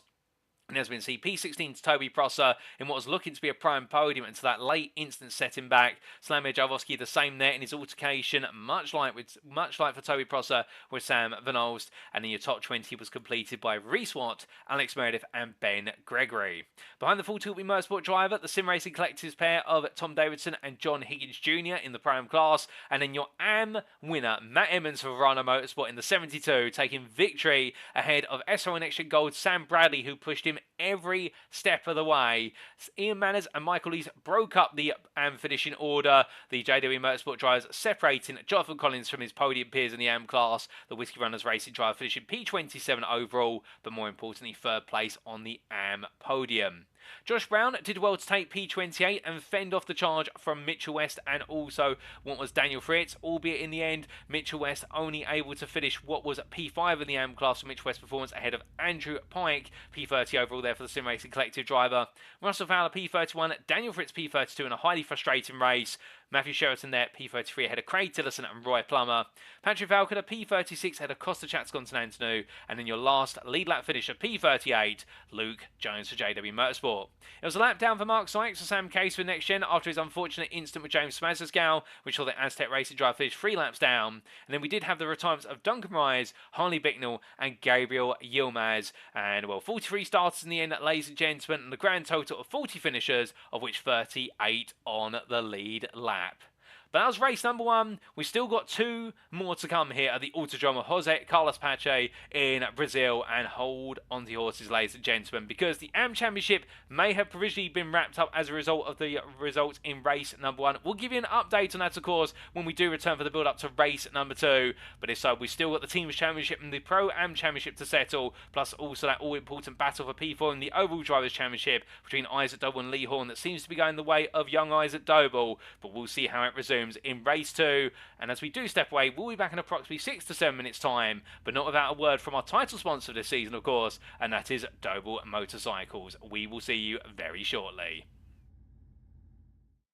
If you are looking to buy your next two-wheeled machine or ATV, why not consider Doble Motorcycles? Home to an expansive full range of Honda motorcycles, scooters, off-road bikes and ATVs, Doble Motorcycles is the UK's leading Honda motorcycle dealer. However, do not just take our word for it. Having won numerous awards over the years, including 3 Motorcycle News Dealer of the Year awards, and being nominated for many more, including Honda Dealer of the Year 4 times, the Doble family-run business prides itself on customer service, and it shows. Add to this the family's rich racing history through 3 generations, as currently embodied by Mikey Doble Racing, with Mikey chasing glory in the BTCC, and you can be certain that you will receive excellent customer service from lights out to checkered flag. So if you'd like to know more, check out their website today at doble.co.uk. Speaking of Mikey Doble Racing, if you'd like to support Mikey as he pushes it to the limit out on track, you can do so by following the Mikey Doble Racing Facebook page as seen on screen. Additionally, if you want to represent the 88 Army at a BTCC weekend, Mikey Doble Racing has some fantastic merchandise available just for you, as may be found either via the Mikey Doble Racing Facebook page or alternatively in the Doble Motorcycle store at dobledirect.co.uk. Don't miss out on being a part of the 88 Army today.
We are back, ladies and gents. We are back for the second race of the day in round 10 of the NXTCC Season 7, powered by Doble Motorcycles. And with a bit of a breather, we've had the opportunity to get the provisional results. We've also had the opportunity to fix that technical gremlin, and hopefully it does not sound a bit squeaky on our microphone on our end. All turtle, you're not hearing what sounds like birds chirping slightly, as aptly put by none other than Handsome Stu in the YouTube chat. But as always, ladies and gentlemen, if you do hear there are some potential technical gremlins that you think we can resolve, always do let us know, because at the end of the day, this broadcast is for all you guys and girls tuning in at home, and the better we can make it, or the more important it is for you all there. We want to maximise your viewing pleasure. But with 2.5 minutes to go before we head into race number 2, what is most important we need to cover is we need to give you a quick update on the championship standings after what is the first race of the day. And these are all provisional, of course, with drop scores factored in. But we started with the Oval Championship, and as we can see here, Wojciech Swirydowicz, of course, confirmed your winner. He can't have that taken for it today. He can't not become a 2-time champion as of Season 7's conclusion. But notice there, Benjamin McCluskey has now practically assured that he will be taking that P2. With Mikey Doe and Isaac Doe there, swapping places P3 and P4, with Mikey Doe will stay in P3, I should say, with Isaac Doe not too far behind. But then Adam Delmont in P5, he's moved up there, and Lee Horn has dropped to P6. That's the big change. Lee Horn has fallen out of the top 5 as a result of that first race of the day. And it's Andrew Pike, Jamie Dory, Ben Altrier and Andy Fox to complete the top 10. We come to the Pro-Am class, and here we can see provisionally Ben Altrier leads now by 101 points, and should results go his way in this second race of the day, he could wrap this up with one race to go for Full Tilt V Motorsport, and the fight will be on between Matthew Addy, Andy Fox, Matthew Sheraton, Sam Van Olst and Russell Fowler for what is that second place spot. And in the AM class, Matt Emmons cannot be caught. There's the confirmation, ladies and gentlemen. He now has enough points with the drop score applied in order to be clear. He has done enough provisionally, and he'll want to just get some points to confirm it in race number 2. And it does mean he will be your AM champion, all being well. As meanwhile, in the teams championship, of course, the AM battle for P2 between Mitchell West, Daniel Fritz and Sam Bradley is going to be incredible, with a gap of only 48 points between the trio. Keep your eyes out for that. In the teams championship, NXTGEN Pink's lead stands at 141 points, but it is coming down, and Benjamin McCluskey will feel that pressure. But speaking of pressure, we head back to the circuit side. A lot of the drivers are in the pit lane. They don't want any more pressure, albeit Gabriel Yilmaz there has been able to get the car repaired and onto the grid for race number 2. But we're only a few seconds away from going racing again. And we can see they're all about the gyro in the YouTube chat. We say hello to Sam. We've told Ben, as in Altrier, to a Sunday drive race 2. And I think that's to guarantee he gets the points to bring home that championship crown. But will he? What will happen in race number 2? Well, for all that and more, it is time for us to find out. Because it is time, ladies and gentlemen, for us to head to the grid.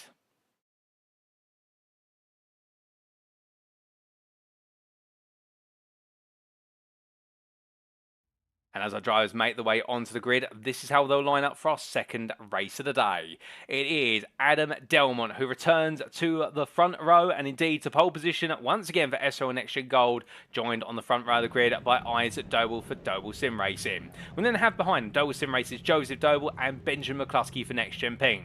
Alan McCain starts P5 for iRacing Esports, your leading Pro-Am driver, and that iRacing Esports 1-2 in the Pro-Am class is reflected by Nick Clement starting alongside him at P6. Mikey Doble starts P7 for Doble Sim Racing after a brilliant race one, battling hard for that P7 finish, and Ben Altrier starts P8 for Full Tilt V Motorsport, with Piotr Jegoslavski at P9 for Semper Racing, and your top 10 completed by Sam Van Olst in a battered and bruised Audi RS3, but the Goldwing Motorsport car has been repaired for race number 2. Jonathan Roderick starts P11 Best of Valkyrie X-Ibe, and keep your eyes out for him. Given the progress he made in race 1, he'll be looking to break into the top 10 as of this second race of the day. But you have Lee Horn close alongside him, P12 Sam Case for NXTGEN, and Horn will know he's got to battle his way through into the top 10 in order to try and stick the fight to Isaac Doble, who, if he was to bring home another podium spot and Lee Horn was to finish outside the top 10, we'd all but guarantee that Isaac Doble will be taking that P4 slot in the Oval Drivers' Championship. Outside the top 12, Andy Fox starts P13 for Goldwyn Motorsport ahead of Matthew Addy for Sam Case for NXTGEN. Sam Smith starts P15 for iRacing Esports ahead of Toby Prosser for Aztec Racing. Watch out for the 41 driver. He'll be wounded after race 1-9. He couldn't bring home that major result, but he'll look to charge through the field. And, well, could we see him inside the top 10 at the checker flag? Sam Jarvosky starts P17 for Semper Racing ahead of Reswap for JW Motorsport. There's Alex Meredith for Whiskey Runners Racing and Ben Gregory for Full TV Motorsport who complete your top 20. On row 11, Tom Davidson for the Sim Racing Collective is joined by his teammate John Higgins Jr., P22, and then it's your AM pole sitter Matt Emmons for Rhino Motorsport after that winning race 1. Well, he'll be looking to try and back that up with back-to-back wins, although you may notice in the middle centre of your picture that there is a slightly changed livery on the car. They've covered it in gold paint because that is to honour him being crowned what is AM Provisional Champion. The Rhino Motorsport guys had that on standby, but they didn't want to put it on until he'd sealed the deal. He's going to be in the company of Sam Bradley for SO and Extra Gold P24, and then we do have on row 13 Ian Manners for JW Motorsport and Michael Lees, his teammate, starting P26.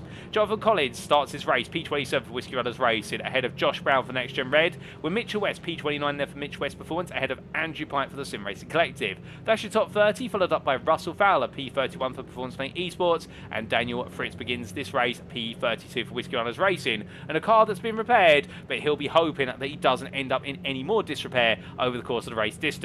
Matthew Sheraton starts P33 for Aztec Race ahead of Craig Tillerson for Rhino Motorsport, who could have finished high if it weren't for that lap 2 instant in race 1. And then we see Roy Plummer starting P35 for NextGen Red ahead of Patrick Falconer for JW Motorsport.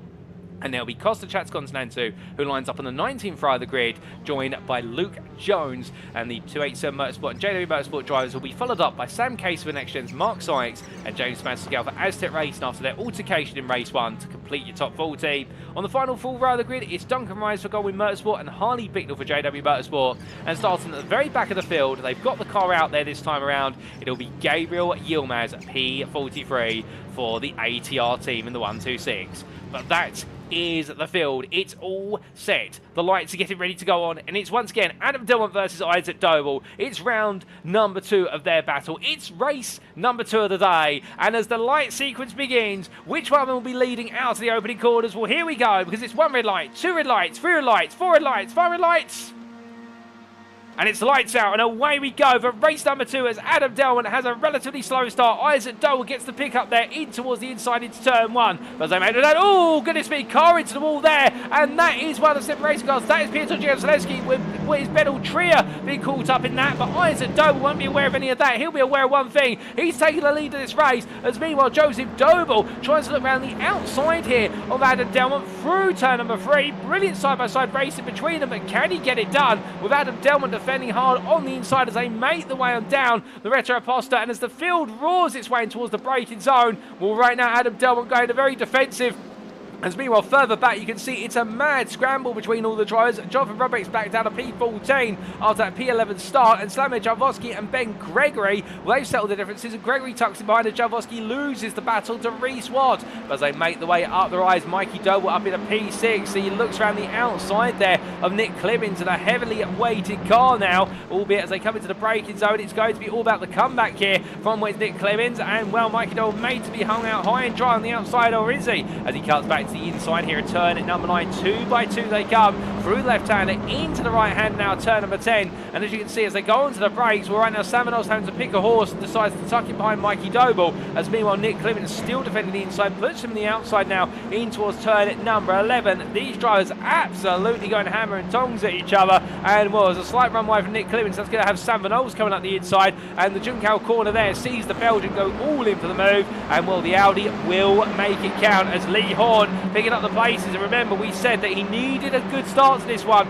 in order to take the fight back versus Isaac Doble, and doing exactly that as he moves his way in towards P8 as they roar their way towards the end of lap number 1. It is Isaac Doble who leads ahead of brother Joseph P2, Benjamin McCluskey P3, and then it's going to be Adam Delma, but we'll come back to that shortly. It's Benjamin McCluskey looking to go around the outside here in the side-by-side battle into turn 1, can't quite find it and as they make the way on down, oh goodness me, and there's carnage into turn one, multiple cars off. That's Toby Prosser also there. I do believe what was none other than the car of Patrick Falcon have been caught up in that. There's even more altercations here as there's a car. Oh goodness me, what earth has happened to Jonathan Rodbriggs? We've also got them being speared off the road. Is that Ben Trio who's gone to the wall? No, it's not. Oh my good lord, and that's Ben Gregory who just ping-ponged his way from the outside wall back into the retro imposter. Well, that's not going to trigger safety car. I don't know what's going to do it given the absolute carnage that we've seen on the start of lap number 2, and we'll have to get a replay of everything that's happened when we can, but goodness me.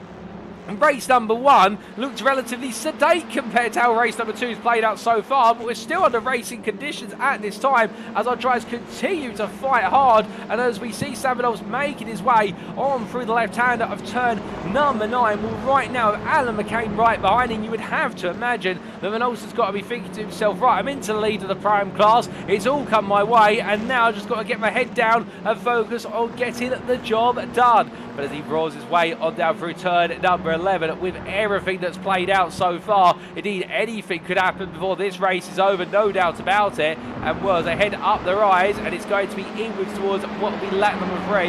Well, I can't see the safety car leaving its pit stall. I do believe the racing surface has been cleared of all the incidents. They've been able to get those cars off circuit, but meanwhile, what I can tell you has not been cleared is Benjamin McCluskey, who's battling with Joseph Doble, and this could have big implications for the team championship as they make the way onto lap 3. McCluskey looking around the outside, Doble meanwhile on the inside. The Doble Sim Racing 11 braking as late as it can. That Veloster not strong on the brakes, but better on the acceleration initially. And as they come down through the centre rest, no change at this time. And McCluskey made to wait once again as we look back from the rear of the Honda. And right now you can see McCluskey so close, looking to probe and pierce his way past. There comes Mikey Doble a bit further behind as he tries to battle there with Adam Delman. It's going to be 2 by 2. They go in towards turn number 4. Mikey Doble slides up the inside of Adam Delman. McCluskey goes wide. Mikey Doble looks to try and make it a 2-for-1 special as they make the way through turn number 5. Can he make it happen? He's got the overspeed, he's got a nose ahead, but he's on the outside into turn 6 and 7. And as they come up through the double right-hander,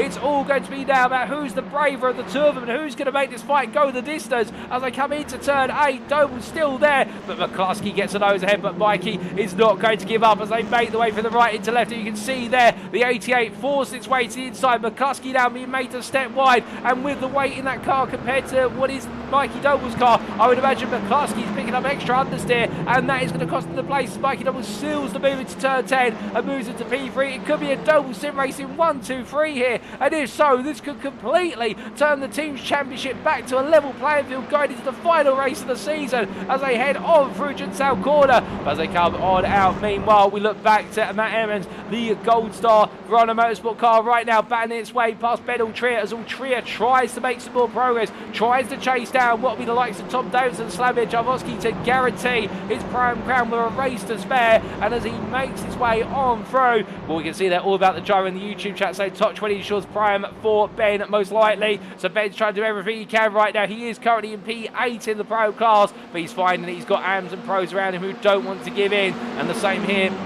with Matthew Sheraton versus Andy Fox, with Patrick Falconer making it 3 wide. Emmons then just holds the middle of the road. Fox is going to switch the inside. Falconer also thinks about him in here, taps the rear of Fox's car. They end up continuing together, and there's Sheraton being turned out of space. They all come together. It's all tears, and Emmons goes into the scene of the incident as well, and it all unfolds into what was the centre S's. And I think all 4 drivers are so eager to battle each other, but in the end, only one can make it on through, and well, none of them did, it would seem, as they continue to race out. And Roy Plummer looking around the outside there of where's a wounded Matthew Sheraton. Duncan Ray's going to the inside. It's the reverse Moses manoeuvre, and as they head on down in towards turn number 4, Roy Plummer taking way too much speed, goes wide. I think right now everybody's spearing left, right and centre. I wouldn't be surprised if our race director has a word with all the drivers after this race and tells them to calm it down before the season finale. And as they head up the rise, well, right now it's absolute pandemonium in the midfield, and we've still got more to come as we look further back to Ian Manners, who's in his own little scrap with James Smazerscow for P38. They may be out of contention for any points, and they may be a lap down, but that's not going to stop them from having a good little ding-dong scrap as they make the way in towards turn number 11. And as they come through the left-hander, well, right now it looks like James Smazerscow has got the move done. But meanwhile, whilst all this has been playing out, well, we need to take a look back at some instances of the start of the race, and the most important one, what happened to Ben Altria, Peter James Lesky at the start. Here is the replay, and we'll get the reverse camera shot. Ultria's on the left who we're focused on, and there's Wojciech Swirydowicz who comes across, squeezed a little bit there by perhaps Mikey Doble's positioning, but in the end Wojciech Swirydowicz comes across Ultria. The car goes across the middle of the road. Everyone parts the seas. A slight impact there from Craig Tillerson to what was Wojciech Swirydowicz's car. Well, I say a slight impact, not quite severe, and Kostachat's Continentals getting picked up, but the majority of the field dodging what was the stricken car. Wojciech Swirydowicz, well done to everyone, but it went wrong for Russell Fowler coming through the corner at the set of S's, so that was the main lap 1 incident. But then we need to take a look back at what happened a bit later on, and well, this was on lap number 2 at the set of S's. Jonathan Roderick's coming up behind Matthew Addy, and in the end looks to the inside, gets a small tap on the rear there by what was the car, I believe, from the JW Motorsport team, and that turned Jonathan Roderick's around. And then we did have a subsequent, what was a moment for none other, excuse me, the Ben Gregory, and this was on lap 2, hitting the barrier there. We don't quite catch the start of it, but in the end the car coming across the road, holding the brakes, and everyone just piling into the scene of the incident. Cars left, right and centre, but for the most part actually not as many impacted as we thought. But we must return to what is the race at the very start, and we must return to the race first and foremost in principle in the live pictures, and this is leading Isaac Doble by 4 seconds. He's running away with this with Joseph and Mikey, his brothers, right now playing the game of rear gunners as they're trying to keep Adam Delmont behind, and Delmont right now is refusing to give in here. He does not want to be left in the dust, no doubt about it, as they make the way on through the rise and in towards another lap, going on to lap number 6, and here comes Delmont battling with Mikey, and these two have been championship rivals for the majority of the season when they've been close together on circuit. There has been sparks left, right and centre, but positive ones at that, and as they come into the break-ins over the opening corner, and Delmont going all in on the inside, Mikey giving him the space, but now into the right hander they go, and well, still too wide as they clear the apex and roll on through. We had an instant for Sam Van Olst behind, who was leading the Prime class. We're going to get a replay of that very shortly as to what's happened, because that's a change of Alan McCain return to lead of the Prime class, but it's going to be as Andy Fox makes his way out the pit lane there, now a lap down. Delmont has to tuck it behind, or does he, as he looks to try and lunge it on the brakes, tries to get Mikey to back off there and give him the space. When he does give the space, but he doesn't back off, and as they come out of turn number 5, Mikey Doble fending off what is the charge for the NXTGEN Gold driver, trying to make it an all-Doble Sim Racing podium here, and you can't blame them. They'd love to achieve that, and that would be the first ever time, I do believe, in the NXTCC's history we've seen a team lock out the overall podium. We've come close multiple times for Doble Sim Racing and for Next Gen Pink, and also for SO NXTGEN Gold, but we've never had all 3 places go to the team, in one team in particular. And as they head in towards turn number 10, we look back to what happened to Sam Van Olst at the start of this lap, and this was in the battle for what was the lead of the Prime class, or at least it was your Prime leader. And as he went onto the brakes there, oh goodness me, the car steps a little bit onto the path of Lee Horn, and well, gets hooked across the front bumper of the Pro driver, and Sam Van Olst sends the grass, does rejoin, but a nightmare moment, and not what he have wanted the Goldwing Motorsport driver, as we return to your live racing pictures. But as we do, well, there's still more to unfold here, there's no doubt about it, as now Joseph and Mikey, the 2 Doble brothers, are looking to swap places, and I wouldn't be surprised here if this might be coordinated between them. As much as they'd love to fight, I think they've got bigger battles to pitch against, and in particular making sure that Next Gen Pink Veloster of Benjamin McCluskey does not get anywhere near them to level the field going into the final race of the day. We talk about it a lot, but the team's championship is on the line, as meanwhile that is, I believe, Michael Lee's taking a bit of a trip to the vegetation in the fauna, as the JW Motorsport car's gone long and lost P3 in the Prime class to John Higgins Jr. of the Sim Racing Collector, trying to move on through, and now Lee's will have his teammate Reese Watt here for JW Motorsport to give him a bit of a helping hand, albeit goes defensive there and doesn't want Reese to make his way past. But I don't think it's going to be a question of whether he can look for the battle, it's going to be a question of if he will, when he goes for it. He went for it there, it's turn 4, but Michael Leese in the end holding off his teammate Reese Watt and making sure he doesn't scupper his opportunity to chase after that Pro and podium. Whilst all this is playing out, meanwhile, Matt Emmons enjoying a battle with Daniel Fritz. Remember, the AM Championship has been provisionally wrapped up, and presuming he finishes on the podium, Matt Emmons will more certainly guarantee that AM class what is a championship crown. But right now keeping Daniel Fritz behind, but importantly, look who's in front of them.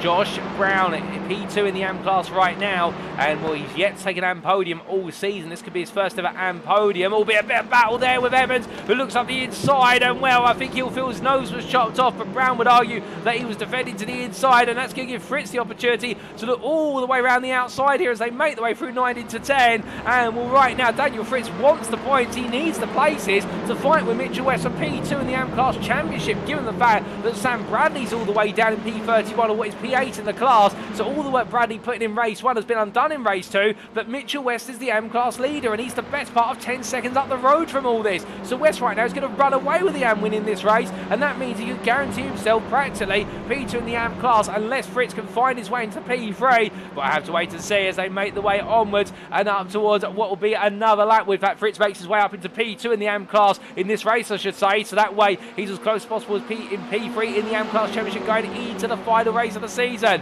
But they head across the line, you can see Brown there defends the inside, Fritz pulls the outside, and meanwhile coming up between the two of them is going to be the prime driver of Sam Smith, and well, he thinks about parting the seas but decides not to, and Emmons there letting Harley Bicknell go to a degree. There's contact between them, that turns Emmons sideways, catches the car, but he's taking a lot of risk there. Here's Emmons, and I think right now he must be thinking to himself, okay, you know what, I'm just going to let him go at this point. Meanwhile, in the prime class, Benel Trier, currently P13, is gaining places little by little, and not to quote the iRacing song right now, but I can imagine that he's going to feel as though his car's electric in the fact that as he roars his way through turns 6 and 7, he is right now P6 in the prime class, and he's just picking up those places despite the damage on the opening lap, and this would be enough potentially to seal the prime championship of a race to go versus Matthew Addy, who is a long way down the order. In fact, I do believe Matthew Addy all the way down in what is, unless I'm very much mistaken, he's well outside the top 10 in the prime class. That's as a minimum. We're just trying to discern his actual position in the prime class at the moment. I do apologise for that. He's P8. He is in the top 10. He's at P19. My eyes just couldn't quite see him there.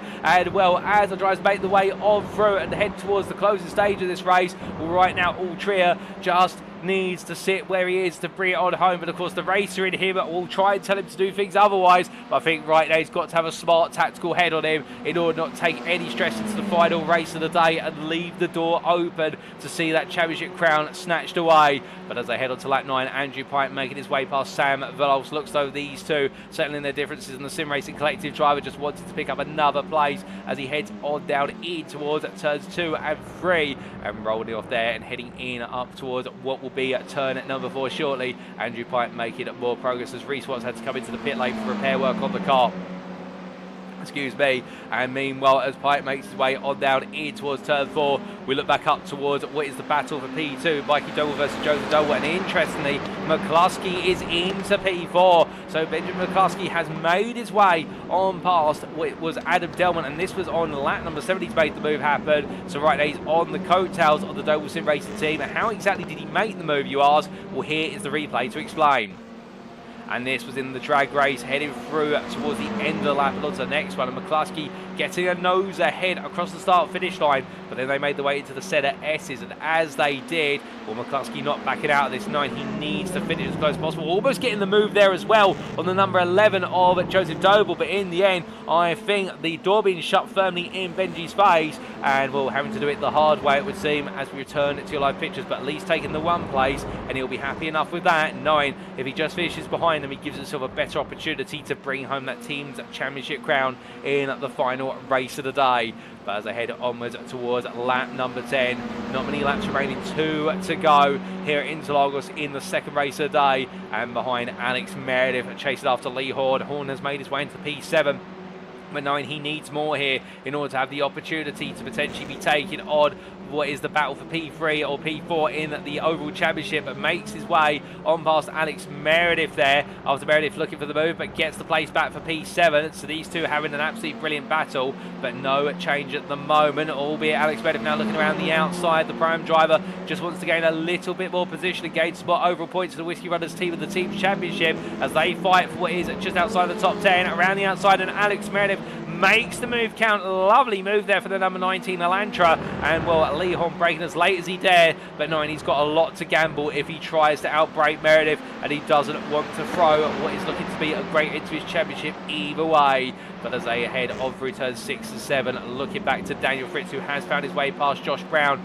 in recent laps. Well, how did Daniel Fritz make the move happen? It was on lap number 9, and here's the replay.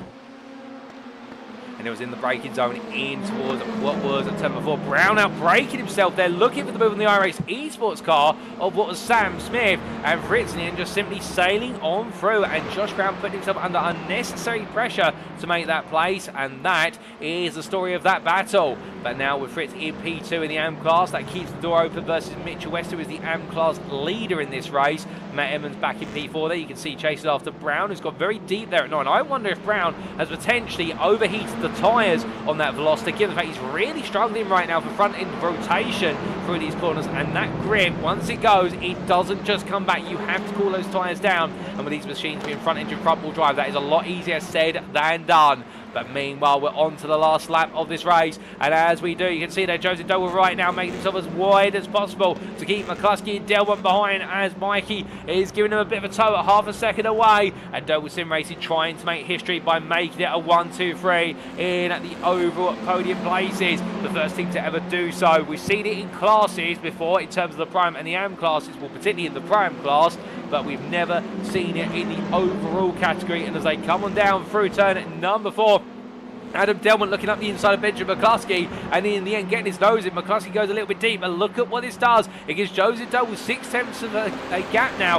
in order to be able to just feel a bit more comfortable here as Adam Delman falls backwards. And well, as he does, I think for Adam Delman right now, I'll be wondering what else can he do to get into this battle. Well, McCluskey there losing some time in turn 8, and Delman late on the brakes. The Honda allows. It means he is extracting every bit he can out of the car, but McCluskey also showing his confidence, his knowledge and that velocity. It's all-round nature really complementing that McCluskey's driving style, and that's why he's a bit of a dark horse on the grid, it must be said. But as they come down in towards what will be at turn number 12, well, as they all go line astern through the final quarter, meanwhile this man has been running away at the front of the field after working with his teammate and brother Joseph to take the lead. Isaac Doble has not looked back, and as he comes through the last couple of quarters flat out to the line, it's going to be victory for Isaac Doble. Another trophy for the cabinet for the Doble Sim Racing driver in race number 2. Mikey will come home P2, and Joseph Doble completes a 1-2-3 for Doble Sim Racing P3,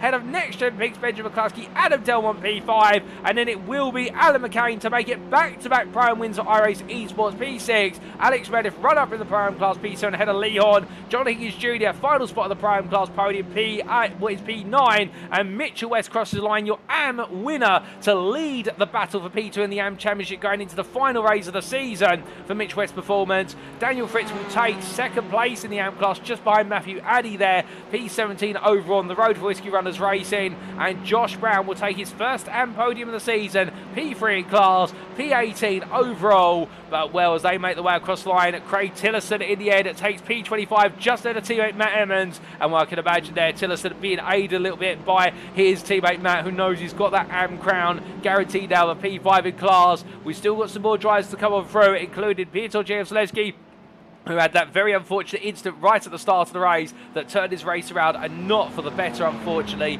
as he comes to the line, and it will be for Jędrzejewski for Semper Racing, P31 there, and frustration abounds, no doubt about it, but there's plenty more to come in race number 2 of the day, as we've got a few more drivers to take the checker flag, including Ben Gregory in the early altercations that we saw, particularly when he pinballed off the wall at turn 3 and back onto the Retro Posta on lap number 2. Well, for the Full Tilt Motorsport driver, it's a race to learn from, and then he'll come home P32, and then last but not least will be Slavomir Jalvarski, the Semper Racing driver, P33 on the lead lap, with the rest of our finishers at least a lap down.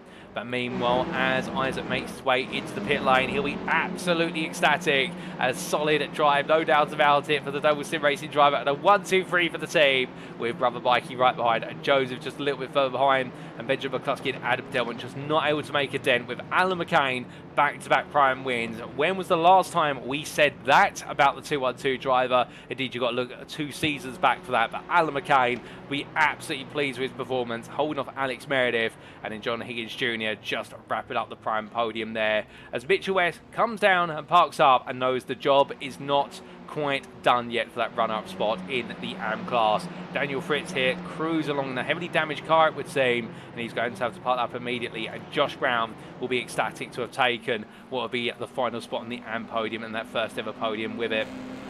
As Emmons makes his way towards the pit lane, well, that is the AM Championship all but guaranteed there. Oh, goodness me, that is a nasty coming together between 2 drivers there. Russell Fowler, and I do believe what might have been the car of Sam Bradley. I think some drivers also vented some frustrations from race number 2. But as they do, well, we look to the scenic view, and let's bring you up those race results subject to any steward's inquiries, and here they are.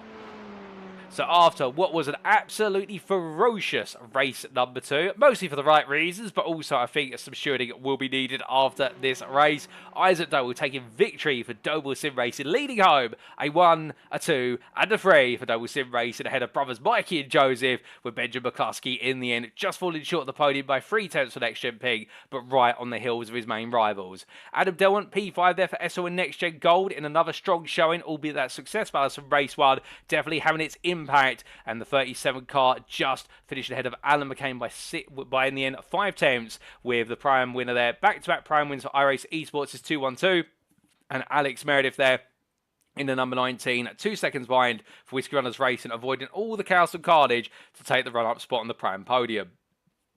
Lee Horn P8 for Sam Case for NXTGEN, head of John Higgins Jr. for the Sim Racing Collective, rounded off what was the prime podium there, and I do believe it's been a long time since we've seen him on the prime podium. Michael Lees P10 for JW Motorsport, completing that top 10, ahead of Andrew Pike for the Sim Racing Collective, was best the rest.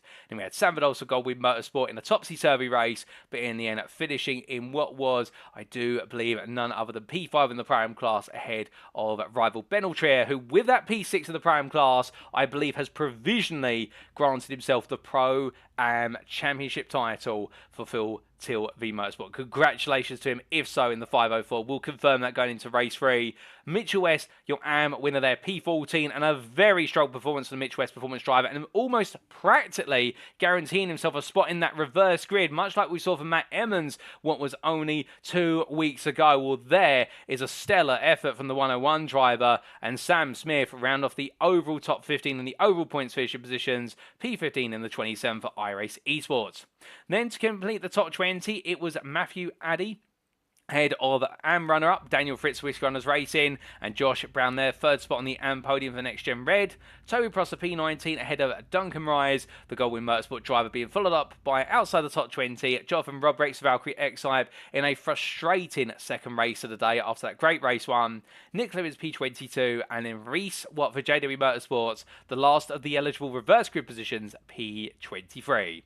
He finished ahead of teammate Harley Bicknell, with Craig Tillerson there for Rhino Motorsport, bringing over P4, P5 ahead of teammate Matt Emmons in the AM class, that is, P25, P26 on the overall road. Sam Bradley just behind them at P27 ahead of Roy Plummer, and then we saw the top 30 rounded off by Russell Fowler and Patrick Falconer. Piotr Jaroslawski at P31, the Semper Racing driver, knowing that race number 2 just wasn't to be his after what was that open lap instant before he even got across the start-finish line. Ben Gregory P32, and then we did see Slavomir Jaworski P33, last of the lead lap finishers. Matthew Sheraton finished a lap down, as did Jonathan Collins, the same for Andy Fox, Ian Manners, James Spacerscow and Mark Sykes, and also Gabriel Yilmaz to complete the top 40. 2 laps down to Costa Chatscon down to 3 to Tom Davidson, and our sole retirement from this race from our 43 starters, 42 finishers, and the one who didn't finish retired after what was 3 laps, Luke Jones there, P43.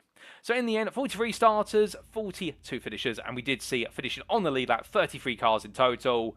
But we still got one more race to go, ladies and gentlemen. And we do believe provisionally it means now that the overall, the Pro-Am and the Am titles are all settled in terms of our Drivers' Championships. But we still got the Teams' Championship. And of course, we've still got the last race of the season. And we've still got the last reverse grid of the season. And I mean, why wouldn't you want to watch race number 3? If it's a partial reverse grid, it's always going to be exciting. And so, without further ado, let's head to the commentary booth and let's do our final reverse grid draw. And as we do say hello from the commentary booth, I hope you're all doing well, ladies and gentlemen. Great to see so many of you tuning in this season finale. And as always, we've got the Next Gen Racing Lottery Bowl. And very shortly, what we'll do, we'll close our eyes, shuffle the balls, which are numbered 6 through to 12, and we'll draw 2 out, 1 at a time. We'll add them together. And that is where we reverse the grid from for the final time this season. Well, without further ado, let's do the draw. So there's the shuffle. And ball number 1 has been drawn. And it is going to be the number 8, which makes another appearance for this season. It's 3rd time this season, I believe. So it's going to be a moderately sized reverse grid. But what will join the number 8 is the question. Let's find the answer.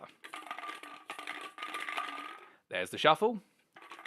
And joining number 8 for our final reverse grid of the season, where you couldn't quite make this up, it's 7 and 8, which means that we will have, if my maths is correct, a top 15 reverse grid, and it will be Sam Smith who finds himself for the first time this season on overall pole position, and I believe the first time in a long time in his NXTCC career. It was season 4 where he took his only other overall pole, and that was in race 3 as well. So with that, ladies and gentlemen, a top 15 reverse grid. And well, it's all to play for in race number 3 in the Teams Championship between what is Doble Sim Racing and Next Gen Pink. Can Next Gen Pink make it 4 crowns in a row, or will Doble Sim Racing take their first ever title? We'll be back for that and plenty more in approximately 6 to 7 minutes time. But before we do step away, of course, a word from our title sponsor, not Doble Sim Racing, Doble Motorcycles. We will see you shortly. If you are looking to buy your next two-wheeled machine or ATV, why not consider Doble Motorcycles? Home to an expansive full range of Honda motorcycles, scooters, off-road bikes and ATVs, Doble Motorcycles is the UK's leading Honda motorcycle dealer. However, do not just take our word for it. Having won numerous awards over the years, including 3 Motorcycle News Dealer of the Year awards, and being nominated for many more, including Honda Dealer of the Year 4 times, the Doble family-run business prides itself on customer service, and it shows. Add to this the family's rich racing history through 3 generations, as currently embodied by Mikey Doble Racing, with Mikey chasing glory in the BTCC, and you can be certain that you will receive excellent customer service from lights out to checkered flag. So if you'd like to know more, check out their website today at doble.co.uk. Speaking of Mikey Doble Racing, if you'd like to support Mikey as he pushes it to the limit out on track, you can do so by following the Mikey Doble Racing Facebook page as seen on screen. Additionally, if you want to represent the 88 Army at a BTCC weekend, Mikey Doble Racing has some fantastic merchandise available just for you, as may be found either via the Mikey Doble Racing Facebook page, or alternatively in the Doble Motorcycle store at dobledirect.co.uk. Don't miss out on being a part of the 88 Army today.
And we return one last time, ladies and gentlemen, for race 3 of 3, race 30 of 30 for the season in round 10 of the NXTCC Season 7, powered by Doble Motorcycles and brought to you on iRacing.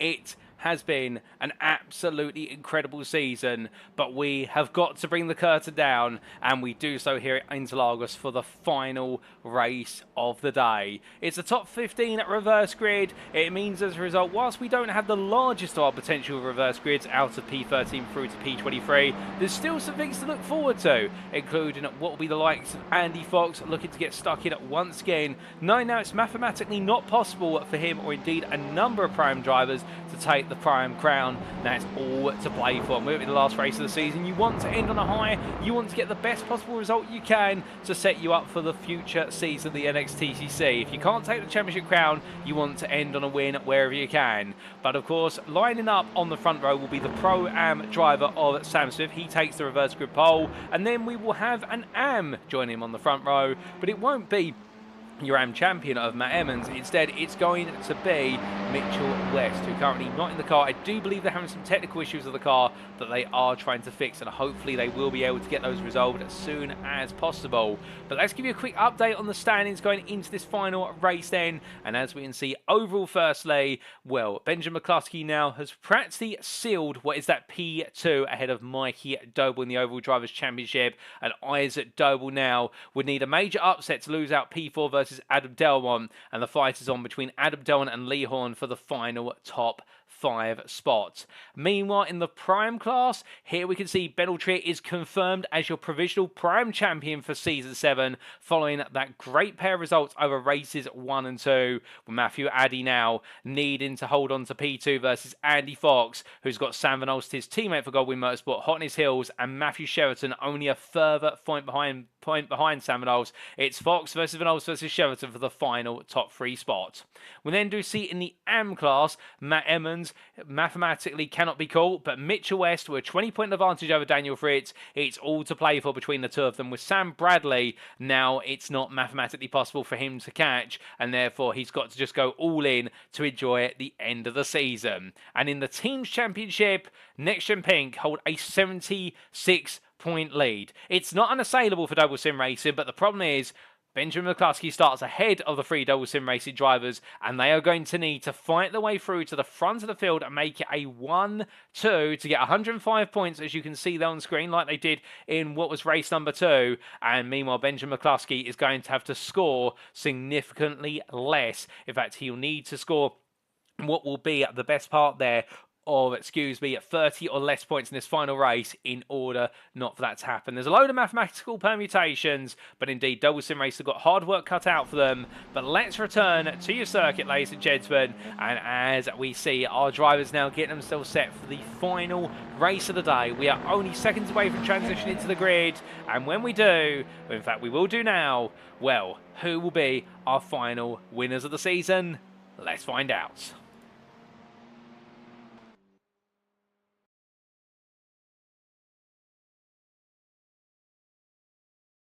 And as the grid begins to get set, indeed the sun is setting here with significant cloud coverage over the Interlagos circuit. No rain on the forecast, but that lovely sunset, I must say, really standing out a treat. Well, let's take a look at the grid, and this is how they'll line up for the final race of the season. Sam Smith takes partial reverse grid pole. Top 15 reverse grid for iRacing Esports. He's your prime pole sitter and your overall pole sitter. He's joined on the front row by Mitchell West in the Am class. The Mitch West performance driver, worlds apart from the rest of the Am field, it would seem. And then he will have behind him on the second row of the grid Sam Van Olst for Goldwyn Motorsport and Andrew Pyatt for the Sim Racing Collective, the first of the pro drivers on this grid. Michael Lee starts P5 for JW Motorsport in the company of the Sim Racing Collective's John Higgins Jr. Lee Horn starts P7 for Sam Case with NXTGEN, and he's got Alex Meredith for Whiskey Runners Racing for company alongside. And the top 10 is completed by Alan McCain for iRacing Esports and Adam Delmont for SO and NXTGEN Gold. On the 6th row of the grid, best of SP11 is Benjamin McCluskey, knowing right now he's almost got the team across the line. He's just got to get one more good result. However, he'll have 3 drivers behind him, all itching to make sure he doesn't get that result. Joe Doble is one of them for Doble Sim Racing, and the other two, they're on row number 7 for Doble Sim Racing. It's brother Mikey and also Isaac who wrap up the top 14. Matthew Addy starts P15 for Sam Case with NXTGEN, completing the partial reversal ahead of second place AM driver Daniel Fritz Whiskey Runners Racing. Josh Brown, after his first ever AM podium in race number 2, starts P17 at third place in the AM class there, the Irishman for NXTGEN Red. He has the company of Toby Prosser for Aztec Racing, who starts P18, and your top 20 is completed on the 10th row by Duncan Rose, the South African driver from Goldwyn Motorsport, in the company of Jonathan Robrex, the Belgian for Valkyrie XI. Nick Clement starts P21 for iRacing Esports ahead of Reswap for JW Motorsport, and well behind what is his teammate Harley Bicknell, P23, and then Craig Tillerson starts P24 for Verano Motorsport, just ahead of teammate and provisional champion Matt Edmonds, who starts P25. Sam Bradley lines up P26 for SO NXTGEN Goldeneye. He's got nothing to lose in this race now, with Roy Plummer lined up on row number 14 for NXTGEN Red ahead of Russell Fowler for Performance Link Esports. Completing the top 30 is Patrick Falconer for JW Motorsport and Piotr Jazlewski for Semper Racing. And then we do see Ben Gregory line up P31 for Full Tilt V Motorsport, with Slamir Jarvosky at P32 for Semper Racing. Matthew Sheraton lines up P33 for Aztec Racing ahead of Jonathan Collins for Whiskey Runners Racing. And then we do have Andy Fox P35 for Goldwyn Motorsport ahead of Ian Manners for JW Motorsport. We then do have on row number 18 James Smashers Gal for Aztec Racing ahead of Mark Sykes for Sam Case for NXTGEN. So that's row 19. And completing your top 20 rows and your top 40 starters, Gabriel Yilmaz for Aztec Racing and Costa Chatsconstantu for 287 Motorsport, who lines up P40.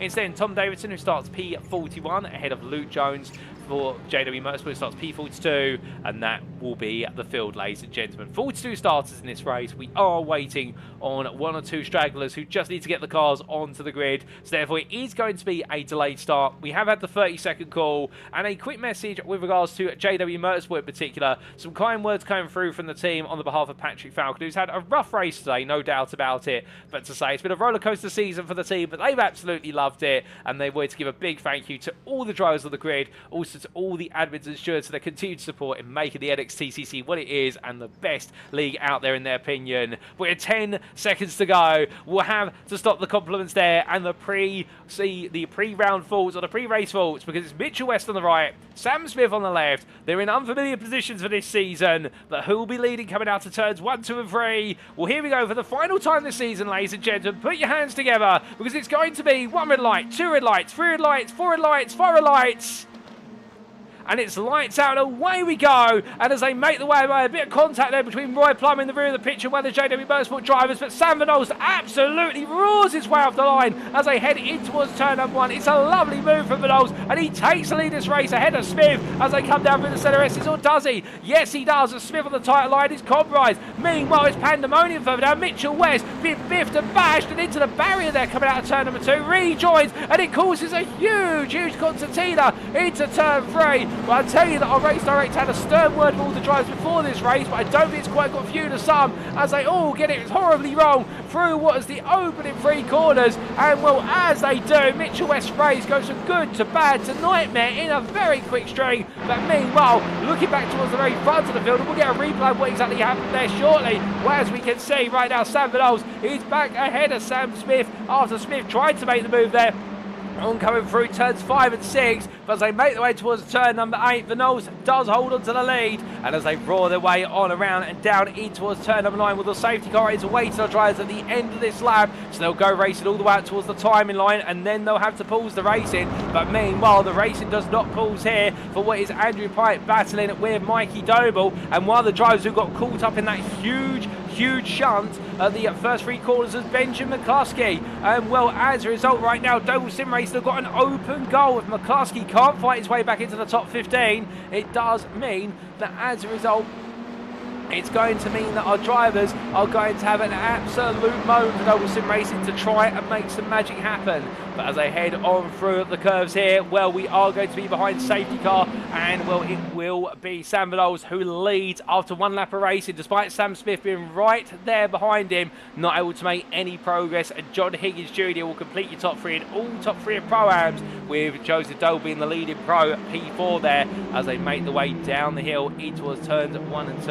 And well, ladies and gentlemen, I'm hearing that we are having a red flag to this race, and well, the race will be suspended with regards to that incident on the open lap. And well, it means as our drivers make their way down the retro post, they are all going to be required to line up behind the safety car in what is their processional order as they come across the line. And will that red flag being for that major shunt between multiple drivers into what has turns 1 through to 3, and it's the first red flag we've ever seen in the NXTCC with regards to what was a major incident at the start of the race. So you can see there Smith and Vidols, well, neither one of the Sams wants to be what is P2 right now, but I think Sam Smith in the end will give up the place there to Vidols 9. That's how they were when they crossed the start finish line, but you can tell the rivalry between the two of them. They've both got an itch to scratch, but they will line up behind the safety car, and the whole field's parked up. And well, Daniel Fritz there, your AM leader, P13, after what has been an absolutely,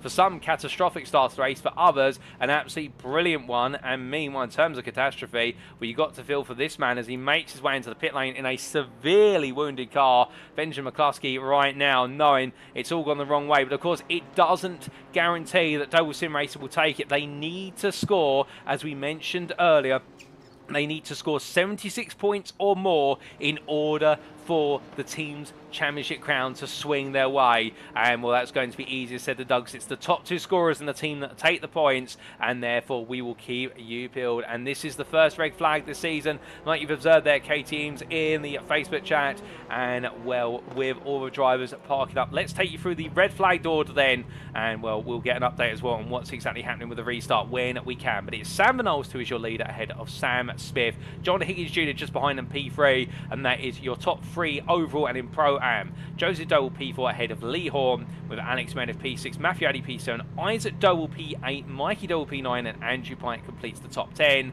Doug Rise P11, Toby Prosser P12, and then you've got 5 AM drivers P13 through to P17. Daniel Fritz is the AM leader ahead of Matt Emmons, Sam Bradley P15 ahead of Craig Tillerson, and Josh Brown completes the run to P17. And we will be getting a safety car restart in approximately 20 seconds time, but we do have some quick time to take a look back at what happened at the start of the race, ladies and gentlemen.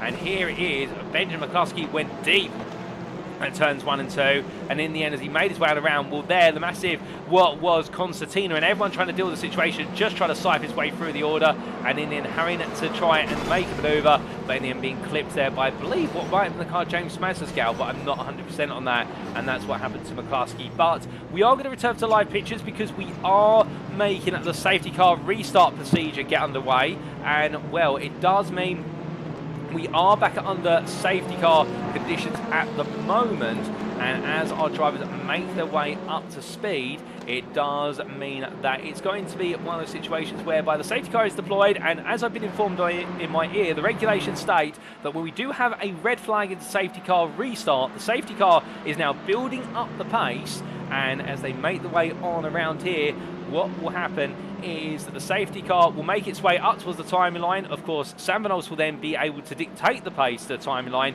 No overtaking must happen until they've crossed the start-finish line, but the race will restart at the end of this lap behind the safety car. So it means we will go on to lap 3. We will still have 9 laps of racing to see the seas. Now, the majority of the field is grouped up. The only driver who is not grouped up is Jonathan Robrix, who is a lap down, but he is catching up on the field.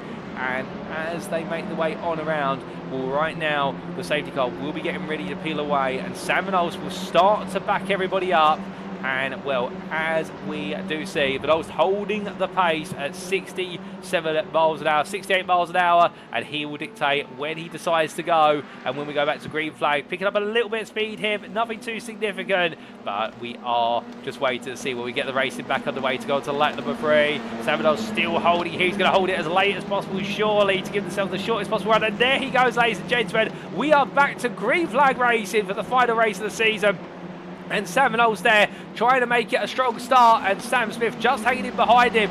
Meanwhile, further back, Mikey Doble already battling with Andrew Pike. You can see the Duncan Rose trying to go round the outside, and a heavily wounded Goldwyn Motorsport Audi. Too wide, they come down through the centre S's and in towards the Curve del Sol. But as they do, Duncan Rose, the Goldwyn Motorsport driver right now, not able to find his way through it. If anything, looking vulnerable to what is Toby Prosser as they charge their way upwards towards what is turn number 4. Toby Prosser there in turn now looking around the outside. inside of the number 33 that's losing speed and, well, not quite strong under braking, but Prosser elbowed out wide as Andrew Pike into the barrier there on the exit of 4. Cold tyres, I think, catching him out, and now we're going to have the whole AM battle in field cover, and this is Craig Tillerson versus what is Josh Brown for P4 in the AM class. Up the inside goes Tillerson into P15 overall, and could Tillerson be on course to score his first ever overall points as well? Well, we'd love to see that, no doubt about it, but Josh Brown says, no, I want to score my first overall points, thank you, and he gets stuck in there as well, the 34 driver. So these two absolutely putting the elbows out right now and enjoy a great battle. So long as they keep it clean, that's all we want to see. And as they come in towards turn number 10, we can see the Slavik Javoski trying to poke his nose on the inside, trying to make a move and not being able to make it straight away. As they come out of 10 in towards 11, and Javoski right now eager, but also keeping in mind, of course, that the tyres on these cars will be quite cold, given they weren't stationary down the Retro Posta for the red flag procedure for the best part of what was 5 minutes. So we are going to come close to the 30-minute timer on this race, but I think we are going to make the distance with about 3 to 4 minutes to spare, but it just goes to show you how much time was costed behind the safety car and also what was at the red flag. But the drivers make the way onto another lap. Well, our leader right now, Sam Vidols, is continuing to hold on, but Sam Smith is right there with him, and all the fighting up and down the field continues to intensify as Andrew Pike starts to come into the pit due to the damage picked up. And we look here to Jonathan Collins, who's trying to make his way past Costa Chatscontinental, and well, up the inside of the 27 Motorsport car he goes, and we're up to P28 or P7 in the AM class there, a classic move into turn number 1. He rolls off the Commodore del Sol and now onto the Retro Posta. There you can see just in front Mark Sykes taking the peak versus Roy Plummer, but not able to make the move happen whatsoever. And when in fact he will in the end get on the inside. I think here Sykes making it extremely clear to Roy Plummer, look, I'm coming up the inside, let me go. And the two sibling next-gen teams won't want their drivers to step on each other's toes as they head onwards towards turns 6 and 7. Albeit you can see now Plummer under pressure here from Jonathan Collins. Collins is going to go up the inside of Whiskey Runners Racing, and Plummer loses another place. Meanwhile, in terms of losing places, well, it is a bit of a change further up for Slavik Javoski, who has found his way out of turn number 8 ahead of Craig Tillerson, so up into P16 as the Semper Racing Prime driver as he looks to try and cruise his way up the running order. But he's still got some way to go, and well, meanwhile, a driver who's got a very, very long way to go if he wants to try and get some points here is Benjamin McCluskey down in P33, and he knows he's got to pick his way past pros, primes and dams in a whole mixture of orders in order to try and get into the top 15 and get some key points. But as he heads on around into towards Jinsao Corner, it's going to be easier said than done given the distance remaining. And meanwhile, at the other end of the spectrum, this is Joseph Doble, the Doble Sim Racing driver right now under pressure from Lee Horn. Horn looking around the outside, and as they head in towards turn number 1, with Joseph Doble right now defending here, knowing he needs the points to keep the team's championship alive. But Horn goes around the outside. It's a lovely move, and Lee Horn moves up in a P4 and gets it absolutely nailed on there as they head out of the centre S's, and now down the Retro Posta they go. But as they do, nose to tail here, and will Joseph Doble come back at his rival as he takes a quick peek to the inside, then he looks back to the racing line here. So right now the number 11 just doesn't have the pace to outrun the 36, both of the Honda Civic Type R, but kept by Joseph Doble with more success. But as Horn goes a bit wide, that's going to give him the opportunity to get alongside as they head up the hill and in towards turn number 6. But Horn is on the inside here, and therefore he will have the authority as there's a bit of elbows out between the two of them, a bit of a knock, but then again, nothing too much, and we do expect some contact in the NXTCC, as long as they keep it cool, calm and collected. And well, lovely racemanship there between the two of them as Joseph Doble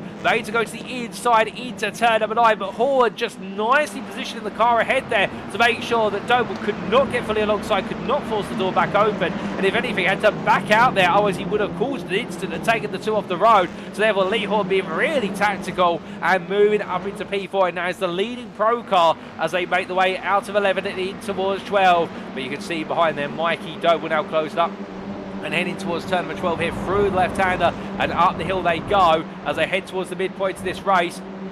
And right now, the number 88 driver, now he's got Matthew Addy hot on his heels, but also he wants to try and put some more pressure on Alex Meredith to get some more points before the race is said and done, as they come up towards the timeline once again. But as they do, meanwhile, further behind, Isaac Doble under pressure from Toby Prosser. And Prosser here looking for the move in towards the opening corner. Will go for it on the brakes, but Isaac Doble, they're using the Hondas. Better retardation on the brake to try and stay ahead. But as they come down the hill side by side, you can see there Prosser not able to go all the way around the outside through the second part of the S's, and has to wait his turn. Meanwhile, at the front of the field, Vanols versus Smith. Place your bets, ladies and gentlemen, as they come drag racing down in towards turn number 4. Behind us, John Higgins Jr., who wants to make it a freeway scrap for the lead this race. And Vanols defending hard to the inside. Smith, however, got the better run initially. He doesn't get the better run now on the exit. And will looks now to get the cutback here. Smith really playing this one smart, but Vanols really now trying to get the authority to the middle of the road here to try and force Smith to be at risk of understeer for turns 6 and 7. 2-1 they go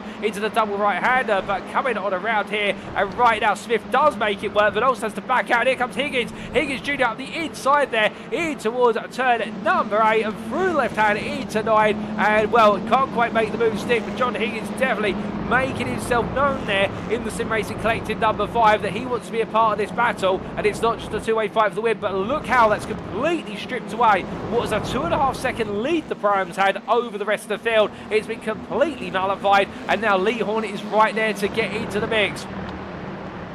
And as they head in towards turn number 12, well, could we see more fighting come up now through what is this top 10 order, given the fact that the top 10 is separated by only 3 seconds, if that, between all 10 cars in totality, and then you do have what is a 2-second gap to Duncan Racing in P11. So this could be full of plenty of fireworks before the race is over. And well, Higgins now looking for that potential move. As you can see there, Smith pitted to the inside initially, and Vanols followed him, but Higgins now looks to the outside here. Again, trying to use the Honda's better brakes to battle, but there Vanols also really stretching how deep he can brake into turn 1 in the Audi, pushing it to the utmost limit as they all come winding on through. But Smith leading a long line of cars here, a long conga line of touring cars as they make the way onto the Retro Imposter, and as they do, all right now, Smith able to open that gap up to 4 attempts initially, but the slipstream plus also the supremacy of the straight line speed of that Audi RS3 will reel it back in very quickly as they come on through the double left of turns 5, 4 and 5, but winding their way up the hill. No change at the moment, albeit further back. Mikey Doble versus Alex Meredith, and this is for P6, and Doble on the inside through 5 finds himself on the outside through 6 and 7. As they come on around through the double right-hander, will this be an opportunity for the double sim racing driver to cement the move? It's turn number 8. Well, there you can see Meredith pins himself to the inside, but now finds himself awkwardly on the outside. He's not going to be able to make this move happen, surely. And in the end, Mikey Doble does cement P6, with Alex Meredith getting the better run out of 9, with the Elantra's ability to make its way up through the gears quite rapidly. But the problem is there that given he was further back coming out of turn number 9, there's just not enough room to be able to build up the speed and then outrun the Honda on the brakes, despite the success balance that's being held, the 50 kilograms in the number 88. As they come through turn at number 12, it's now back into the long line. Nobody wants to disturb this line for too long because they all want to fight. They all want to get stuck into the scrap. And as they come on towards lap number 8, well, further back in the running order, I can tell you that Sam Bradley and Daniel Fritz, they're enjoying a battle for P2, and with Mitchell West all the way down, one is in fact having retired from this race, well, in fact not retired from this race, so let's correct myself there, but running the best part of 3 laps down right now in P10 in the AM class.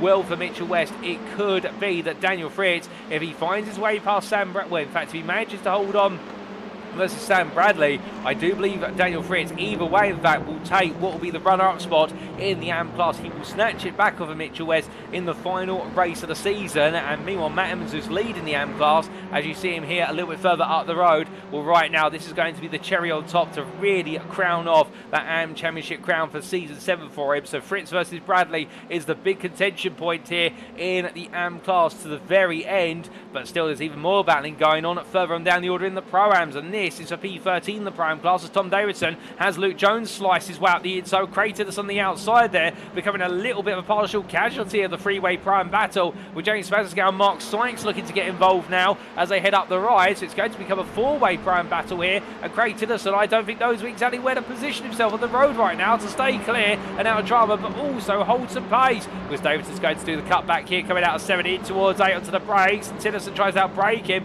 but in the end only makes himself go deep. Spaziscow up the inside, but around the outside he goes now. Contact there with Tillerson. Tillerson tries to defend, but in the end Spaziscow gets his elbows out and say no, back off, this one's mine. And as they head in towards turn number 10, well, Tillerson have been brutal bruised and battered a little bit by the prime field around him, and Nick Clemens and Mark Sykes now are enjoying a scrap of their own just fine as they fight over P16. There's no points stat in the prime class, but they're enjoying the battle all the same as they head up towards turn number 12. And Clemens on the outside there, Sykes on a very tight inside line. Clemens is going to go very wide, and that is going to be a long detour he's going to take on the grass. He finds the escape road and grazes the barrier there, but that could have been curtains for him. As meanwhile, back inside the top 10, we cut back up to Joseph Doble battling with Lee Horn for 4th place.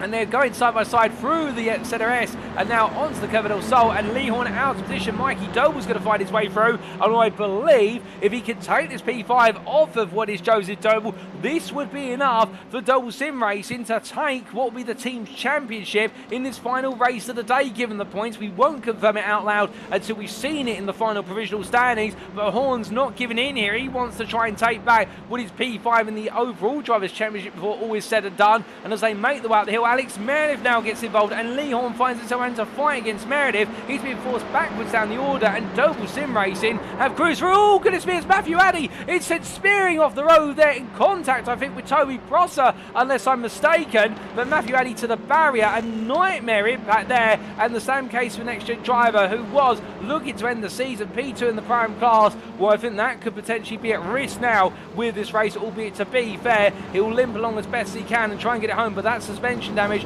I wouldn't be surprised if that car's going to need a tow at some point. In fact, there's the tow. He's just trying to get it moving on the grass, but it may need a tow. As meanwhile, we look back up to the top 5, and Mikey Doble, Joseph Doble right now, P4, P5 in the centre of the screen with Lee Horn right behind, and Horn is not going to give up until this race is done, until he finds that checkered flag as they roar their way on to the next lap. But right now you can imagine that for Horn, well, he won't be thinking about NXTGEN Pink. It's not his team. He'll be thinking about just finishing P5 of the championship, but no, and he's got to do battle with two ferocious drivers. He looks up the middle, both of them, and as he goes to the middle under braking into turn number 1, well, Lee Horn there, well, they say you can't teach an old dog new tricks, but he's learned a new one today, and that's the Moses manoeuvre. Goes to the middle, the pair of them, and Lee Horn, my goodness, leaving me speechless here in the commentary booth. He's up to P3. Would you believe it? Lee Horn absolutely going all in, but now he's got to defend as much as possible as we've lost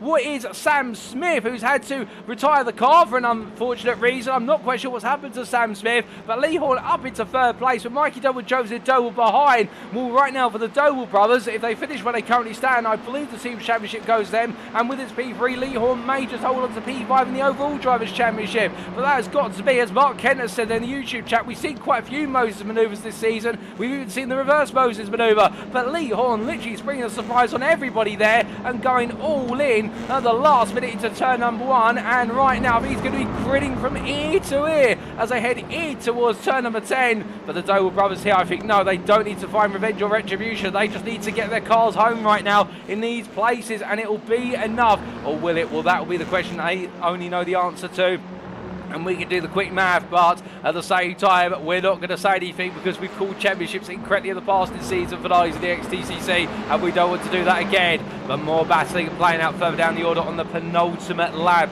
as this is Russell Fowler right now being elbowed out there by Mark Sykes in the fight for P14 in the prime class. They've also got Craig Tillerson in the mix there, albeit Tillerson finding himself in the end battling with drivers of a different class, but he seems to be enjoying it either which way. And as they make the way up towards the final lap, well, meanwhile, Lee Horn under pressure here from Mikey Doble as Joseph Doble sits on and watches on behind. Alex Meredith trying to hold on to the 3rd place spot in the prime class versus Toby Prosser in the rear of the picture. They're P6 overall with Isaac Doble hot on the heels. So right now, everywhere you look, whether it's the top 10 or not, there's plenty of battling, but we're going to stay with this top 10 all the way to the end, ladies and gentlemen, as Horn right now having to go very defensive versus Mikey as they head in towards turn number 4. And Horn, I think right now, is going to do everything. He's going to throw the entire defensive driving textbook at a man who knows how to defensively drive as well. And as they make the way through, well, Mikey Doble gets the better run out of 4-5 on the outside now up towards 6-7. Horn on the inside line, he'll know that he can try and stretch the car a little bit, but Mikey pins him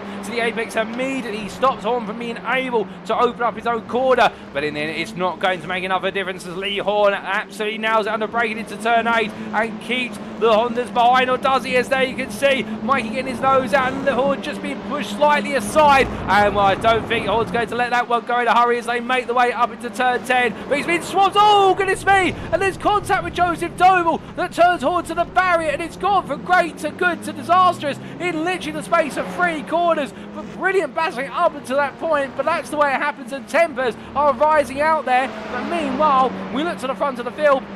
And right now, it's Sam Van Olst who leads the way by 1.2 seconds versus John Higgins Jr. And for our final race of the season, our winner is going to be a Pro-Am driver overall, and it will be Goldwing Motorsports' Sam Van Olst, who ends his season with an overall win and a Pro-Am win with it at Interlagos ahead of John Higgins Jr. P2 for the Sim Racing Collective. Mikey Doble completes the overall podium and is your leading pro driver P3 ahead of Alex Meredith and Toby Prosser. Joseph Doble P6 ahead of Isaac Doble, Duncan Bryce P8, Slamir Javosky P9, Matt Emmons with best ever performance takes a P10 overall, and the AM wins to seal the deal on his AM Championship campaign and taking the crown. Lee Horn best P11, Ben Gregory P12, and it'll be Daniel Fritz and Sam Bradley who in the end finish as they were battling earlier. Daniel Fritz is the runner-up in the AM class in this race, and that I believe is enough to make him run up in the AM Championship ahead of Sam Bradley and Mitchell West, and then Andy Fox P15. But we've still got more finishers further down the road, I believe, including Gabriel Yilmaz, who will be your last lead lap finisher as he winds his way up towards turn number 10. And we'll come back to him shortly, ladies and gentlemen, as the Aztec Racing driver who couldn't get out onto the grid for race number 1 got it out there for races 2 and 3, and that's great to see. But Sam Van Olst right now just cooling on down here, and well, he'll be absolutely pleased as punch, the Goldwing Motorsport driver, to fend off the attack from Sam Smith all the way from the start, and in the end Brion home what is not just a Pro-Am win but also add his name to that list of growing Pro-Ams who've taken overall wins. And well, for the number 92, it's a smile that won't leave his face until season 8, that's certain. But meanwhile, at the other end of the spectrum, Gabriel Yilmaz, your AM driver, bringing home a P80 class, P35 overall, and will be your last lead lap finisher as he comes to line in a very challenging race for many drivers. And that is the final race of season 7, ladies and gentlemen, as we look back to the field as they cool on down, and we'll also just keep John Higgins Jr. at bay. Well, good to see the Sim Racing Collective driver right back up there once again, with Mikey Doble ending his final race of the season as a pro winner. But of course, there is no pro class championship battle, it's overall only, but he'll still take the accolade and be the only pro on this overall podium. And with that and the P6 for Joseph Doble, we believe that is enough for Doble Sim Racing to sneak away with the team's championship and bring to a close the dominant run of Next Gen Pink. But we will keep you updated on that as soon as those points come on in. As meanwhile, Matt Emmons makes his way on into the pit lane, and well, there's going to be plenty of smiles, no doubt about it, for the Ryder Motorsport driver, and indeed in the garage, in knowing that he's ended the season on a win and also a P10 overall. I mean, you couldn't ask for better. After sealing things in race number 1, he's gone one step further in race number 3 of the day, with Daniel Fritz a little bit further behind and Sam Bradley to complete their day of racing. Well, ladies and gentlemen, that's our final race. Let's take a look at those race results subject to Eddie Stewart's inquiries, and here they are. And as we can see, after a tense and terse final 11 laps of racing for this season, and a race that went to 24.5 minutes in length, so not quite close enough to our 30-minute mark. And indeed, we've completed all 30 races under their lap durations this season, unlike in what was season 6, where we did have 1 or 2 races that went to the 30-minute timer. Well, still, Sam Van Olst, after 11 laps in race 3 of round 10 of season 7 of the NXTCC, powered by Doble Motorcycles, taking victory overall in prime class for Goldwing Motorsport. That victory by 1.2 seconds over the Sim Racing Collective's John Higgins, with a further 4 seconds to Mikey Doble, your leading pro driver and the only pro on the overall podium. P3 there for Doble Sim Racing. It was a further 3 attempts to Alex Meredith, who rounds off the prime podium of Van Olst, Higgins Jr. and himself for Whiskey Runners Racing. 2 attempts ahead of Toby Prosser in their brilliant battle with the Aztec Racing driver, fending off the Doble Sim Racing pair of Joseph and Isaac, both of the Doble family. And then we see Duncan Morais P8 there for Goldwing Motorsport, ahead of Slamir Javosky for Semper Racing, and Matt Emmons, your AM class winner for Verano Motorsport. Best of P11, Lee Horn there, battling hard for what was a top 5 finish, for that unfortunate contact with Joseph Doble in the penultimate lap, seeing him make his haste to the barrier at turn number 10, but still will take some points, but no, it won't be enough now to propel him back into the top 5, I do believe, in the overall championship, but I could be mistaken on that, to be fair. But the same case for NXTGEN driver taking P11. And then we see Ben Gregory at P12 for Full Tilt Motorsport over Daniel Fritz, your run-up in the AM class Whiskey Runners Racing, and Sam Bradley there, third place on the AM podium, to complete an AM podium of Emmons, Fritz and Bradley for SO and NXTGEN Gold. Andy Fox P15 for Golding Motorsport ahead of what was Josh Brown. And then we see the top 20 being completed by Piotr Jezlewski, Tom Davidson, Michael Lees and Benjamin McCluskey, who did well to fight his way all the way from the back of the field to P20, but it wasn't enough to get any points in to his bank account for the final race. Luke Jones P21 ahead of James Smazasgown, with Jonathan Collins, Nick Clemens and Mark Sites completing the run to P25. A frustrating race for Matthew Sheraton, P26, and the Aztec Racing driver being followed up by Craig Tillerson, the Runner Motorsport driver. I think in the end finding that it was absolutely pushed all the way around by the Prime drivers, but keeping his own as well, to be fair, did the Runner Motorsport AM in the 34, and I think he could hold his head high after that race. Definitely the most intense he's had this season, I would say, in general battling. Ian Manners P28, and then your top 30 completed by Adam Delman and Reese Watt. Behind the JW Motorsport driver, Alan McCain P31, then there was Andrew Pike, Costa Chatscontinental, Jonathan Robrex, Patrick Falconer and Gabriel Yilmaz to P36, all lead lap finishers. And then finishing a lap down, you had what was Russell Fowler, Roy Plummer and Matthew Addy, 2 laps down for Sam Smith, 3 for Mitchell West, and then your last finisher of the race, 5 laps down, Harley Bicknell for JW Motorsport in what has been a difficult end to his season, and indeed for the JW Motorsport team. So 42 starters, 42 finishers, of which 36 on the lead lap.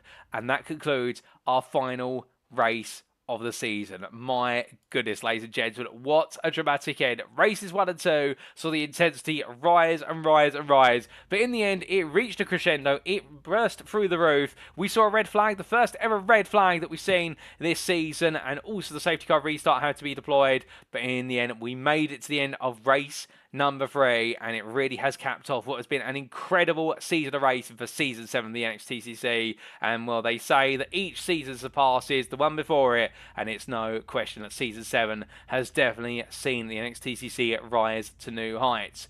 But with that, of course, whilst the racing is all complete for today, don't run off, because we have got some post-round interviews to come with our volunteer drivers. We're going to try and hear from our championship winners where we can, of course, as a priority, as it is their right. But we're hearing from drivers in terms of our championship winners, and others abound, no doubt about it. And we will give you an update on the provisional championship standings after all 30 races, all 10 rounds of the season. And of course, those standings will be provisional, subject to any instant reviews following this round of racing. I suspect our stewards are going to have their work cut out for them this weekend with regards to the number of instants over all 3 races. But we've got all that and more to come after what is our brief break, ladies and gentlemen. Do let us know what have been your favourite moments from today, if not your favourite moments from this entire season, and we'll be back in approximately 12 minutes time for our post-round interviews and for the final provisional championship standings. Don't go anywhere, you won't want to miss them. We will see you very shortly.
Alrighty, ladies and gentlemen, without further ado, it is time for our post-round interviews. And we do apologise for the delay in bringing these post-round interviews, but as it transpires, of course, a lot of our drivers and teams wanting to celebrate it being the end of the season and all wanting to spend some time cooling off as well after 3 very intense races to wrap up proceedings.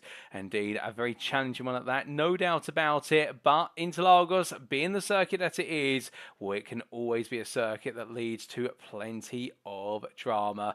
And well, as we get on with our first interview very shortly, we'll be hearing from our AM champion Matt Emmons of Verano Motorsport, sealing the deal in race number 1, but also ending on a high of a P10 overall in race 3 and a winning class. And then we're going to be hearing from our representative from our team's champions for this season. NXTGEN Pink have made it 4 in a row by a sliver, and we'll give you the full update on that with regards to the points, but we can confirm provisionally that NXTGEN Pink are your provisional team's champions, and you would not believe the margin, but we will keep you in waiting with that as we bring Matt Emmons into the interview room. And Matt, good evening to you, and well, you've done it, Matt. You've taken the AM Championship title provisionally. 2 wins today, but you needed it all in the first race when you spoke to me in the build-up to today. You wanted to get it done, and that you did in race number 1. How do you feel? Tired. That was one of the most exhausting races I've done this season. I'm absolutely sweating my head off. Oh, goodness me. Well, you sound tired. I mean, the fact that you seem a little bit lost for words there, it must feel like a dream come true, given the fact at the start of this season, you were battling inside the top 5 all the way through, but it was only after the first couple of rounds where it started to become a bit of perhaps a reality you could go for it. Well, if you're saying it like that, I mean, the one race round, shall we say, that made me start thinking I can win this was Charlotte Roval, when everything I seemed to do in that race, that full night went perfectly. But like you're saying, if you'd have said to me at the beginning of the season I was going to win the AM Championship with 2 races to go, I'd have bit your hand off and said that's what you were drinking. Oh, goodness me. Well, no, absolutely fair play. And that belief coming together at the Charlotte Roval earlier on in the season and translating all the way through from that point. And of course, we talked about it before, your consistency being one of your key strengths for this championship campaign. And you've been consistent here today at the Interlagos circuit as well. And starting with qualifying, another strong qualifying session despite all the success ballast in the car, a P34 overall, but most importantly, a P2 in class and ahead of your main rival, Mitchell West. Yeah, I must admit that the qualifying with the ballast and the heat and everything else, it was one of the harder sessions. They had the car stepping out more. I had to brake a bit earlier and be a bit more gentle on my brakes. It was definitely one that I thought, well, whatever happens, I need to stay within touch of P1. If I can get pole, fantastic, but I can just stay around there, it won't be so bad. And I mean, I think it was Dan Fritz who got pole, and he was only 2 spaces in front of me, so I thought, well, I know the velocity's a bit funny off the start, so I might be able to get a better launch and get past him before turn 1 and see how far I can go. Indeed, like you say, Daniel Fritz taking the pole position in the AM class, only a couple of places ahead of yourself, and that full process of wanting to get ahead of him going into the opening corners. Talking about race 1 then, of course, all 3 races in dry conditions. We've seen you deal with changing conditions. We've seen you deal with a swimming pool of a circuit, particularly at Brands Hatch last time out. But today, in the dry, I mean, the launch off the line looked absolutely spectacular. I think that's the best launch I've done all season, and what a time to do it. No wheel spin, just managed to get it to bite. As soon as I got it to bite, throttle on, and it just launched perfectly. Why couldn't I have done that early on in the season? Well, of course, a big question with regards to why could it have worked out that way, but when it mattered most, you absolutely nailed it, and very quickly made progress beyond your AM peers and started even fighting with some Pro-Ams and some lower position pros out there. I mean, surely you must have had some thoughts in your head as to how you're going to deal with situations like that, given they're not your rivals for your championship, and you don't want them to knock you off the road.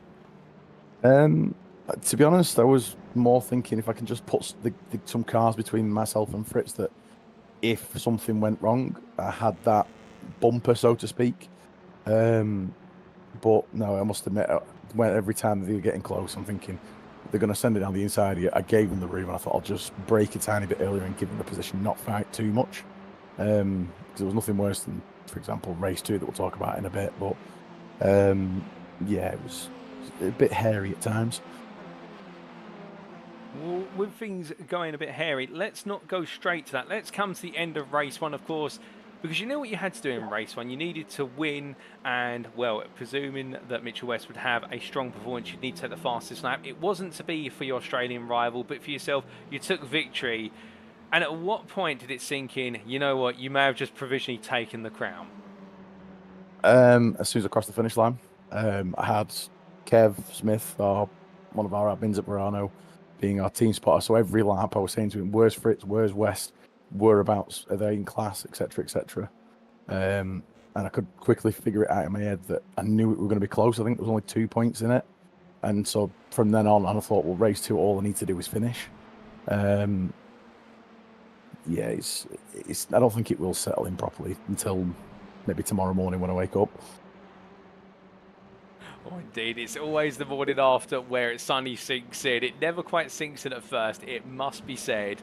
But still, you made it happen. And then, of course, you didn't just break... Well, you didn't break out the champagne at that point, because you still had 2 races to go, and we don't encourage drink driving here at NXTGEN. But what you did break out was the golden livery, which you did tell me a little bit about beforehand, that it was on standby in case you did take the championship. I mean, it must have felt as though the pressure was off at this point, and it was almost like you could wear it as a badge of honour.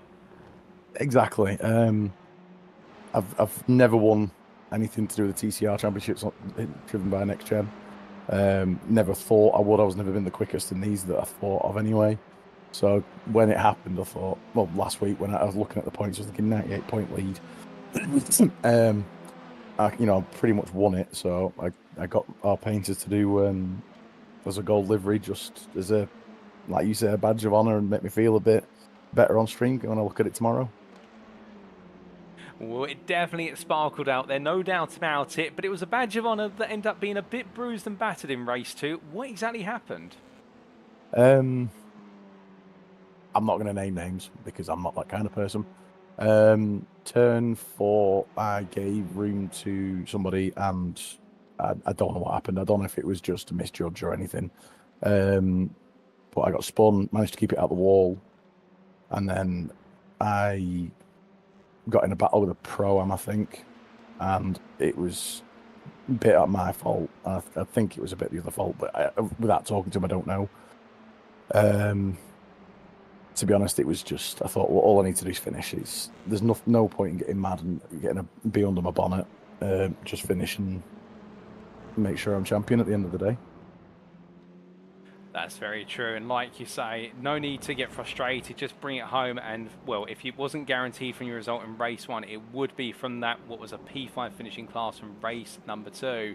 But then coming on to a more positive turn in the fact that we saw a top 15 at reverse grid get drawn out of Lottery Bowl for the final race of the season. You'll be starting P26, but I mean, lap 1 in race number 3 saw the entire field from what was effectively the bottom end of the top 10 through to P42 shuffled like a pack of playing cards. We had our first ever red flag for the season and full safety car restart procedure in the history of the NXTCC. And very soon after, you found yourself in the top 15, chasing after P10 and another AM win. Yeah, I must admit I was sat behind Daniel Fritz, and I'm thinking, do I really want to risk ruin his chance at getting P2 after Mitchell West got caught in the turn 1 accident? But I thought I'm a racer. I'm going to go for it. I'm not going to just sit there and be happy with just sitting P2. But yeah, when I got P1 and I started pulling away, I saw a couple of other drivers get taken out, and I'm thinking I could be P10 in overall, never mind class. We talked about it at Charlotte Roval that the record, I think, was P14. I thought, well, if I can just squeeze a P10, that will make my season. And to get P10, it's quite special for an AM, I think. Almost definitely the highest ever AM finish. Now, I think we can get that right, and that record has now been raised by yourself. The bar's been raised higher, and an achievement, no doubt about it. And a special way to wrap up the season 9. It's a good haul of overall points for yourself and for Verano Motorsport in the Teams Championship.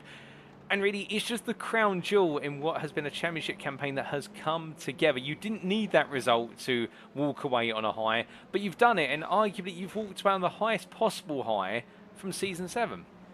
You could say that. I mean, I didn't have to push. I was contemplating so much in my head with them last few laps, thinking, do I really want to push and ruin what's going to be an AM win to finish this an incredible season?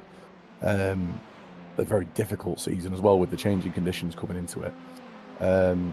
But as like I said before, I'm a racer. It's just keep going for it and seeing how I get on. Oh, indeed, you wouldn't be a racer if the temptation wasn't there. But of course, now that the season has concluded, I have to ask, 30 races have gone by, 10 weeks of racing, or 10 rounds if you will. What have been your highlights on the way to becoming our AM champion for this season? Except for sitting in this interview room, this hot, sweaty interview room with you right now. Charlotte Roval would definitely be up there, considering that I came into that week expecting damage limitation and blew my own expectations out of the water. Magny Corp against Sam Bradley, that was an amazing battle in, I think it was race 2 in the wets, where he ran wide at the last corner and I managed to sneak in at the line. That was brilliant. But to be fair, the AM battles have been brilliant this season. It's hard to pinpoint.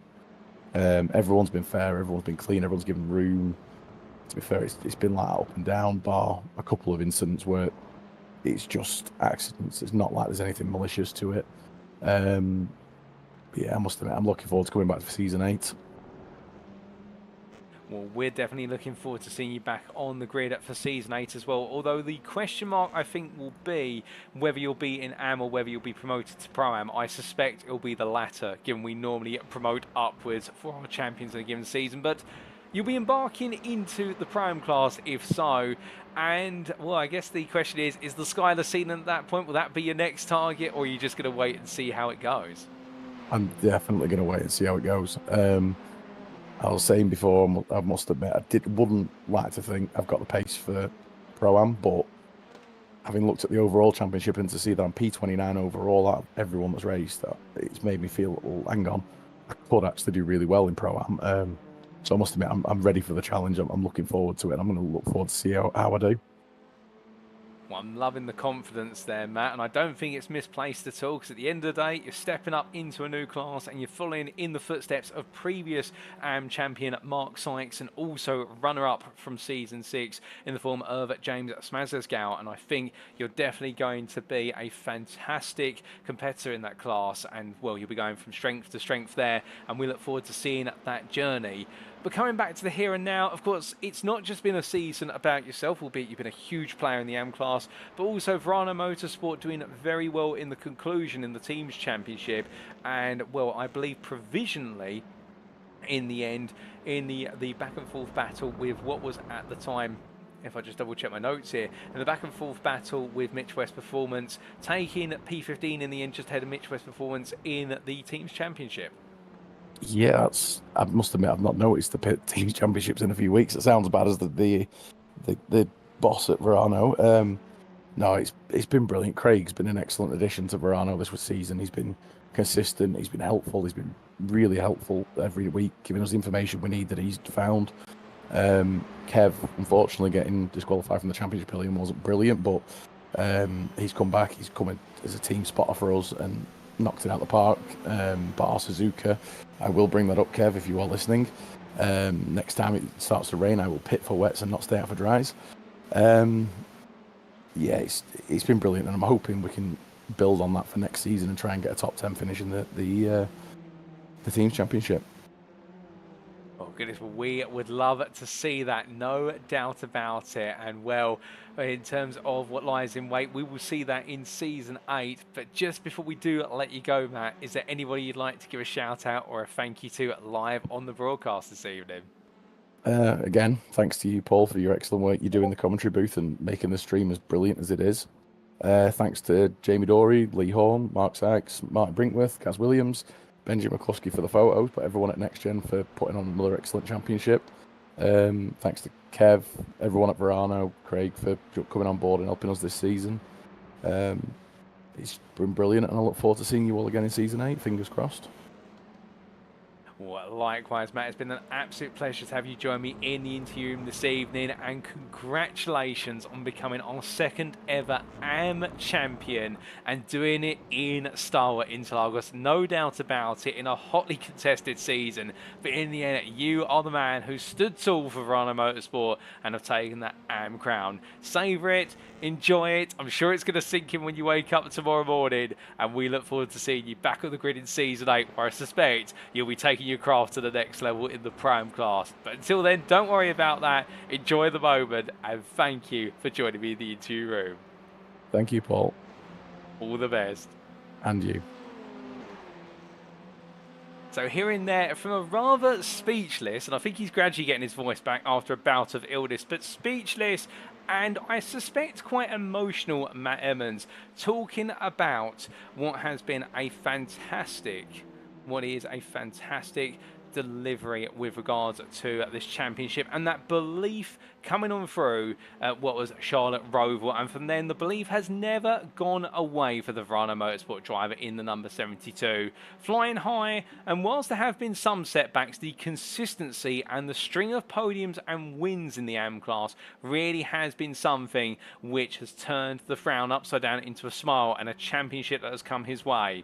In the end today at Interlagos, it was all about bringing home a key race 1 result. That's what he wanted to do. He wanted to get this championship sealed and done before we made our way into race 2 where possible, and he did exactly that with a stellar performance in qualifying, and in race 1 fight his way through to a P23 finish and a class win with it. Getting the perfect launch, a launch that was wondering where's that been all season, but he made it happen where it mattered most. And then for races 2 and 3 he could back off, and in race number 2 it wasn't to be the race he wanted. Quite a few ding-dong moments, but the flip side of the coin of course being the fact it meant that in race number 3 he had nothing to lose, and in all the chaos and carnage of race number 3, well, in the end coming home with the best ever AM finishing position in the NXTCC's history, a P10, breaking the record jointly held by Matt and James Smassersgal from back in season 6, and also taking the win in class to wrap up the championship. I mean, you could not ever think of a better way to finish things off, other than perhaps an overall winner as an AM and being the first ever AM driver to do that.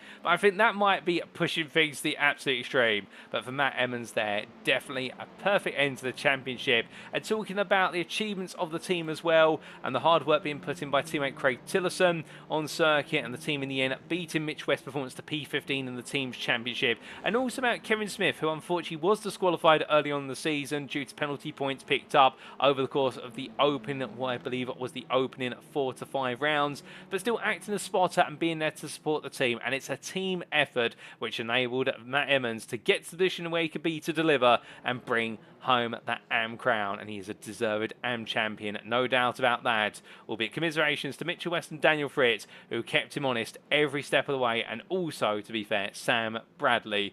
And well, what a championship campaign to bring home for Matt Emmons in the number 72.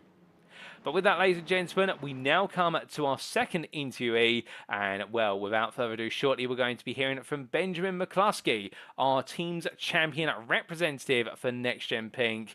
And well, as he gets ready to join me in the interview room, we're going to be hearing the story of what has been a dramatic day today, where he's been the sole representative of the team, but also a season where it's been a season of comfort in the early half, but then Doble Sim Racing and Semper Racing coming live in the second half of the season with the changeable conditions. But as he does join me now in the interview room, good evening to you, Benji. And well, I don't think you can quite believe it. 9 points in the end was the difference between NXTGEN Pink and Doble Sim Racing.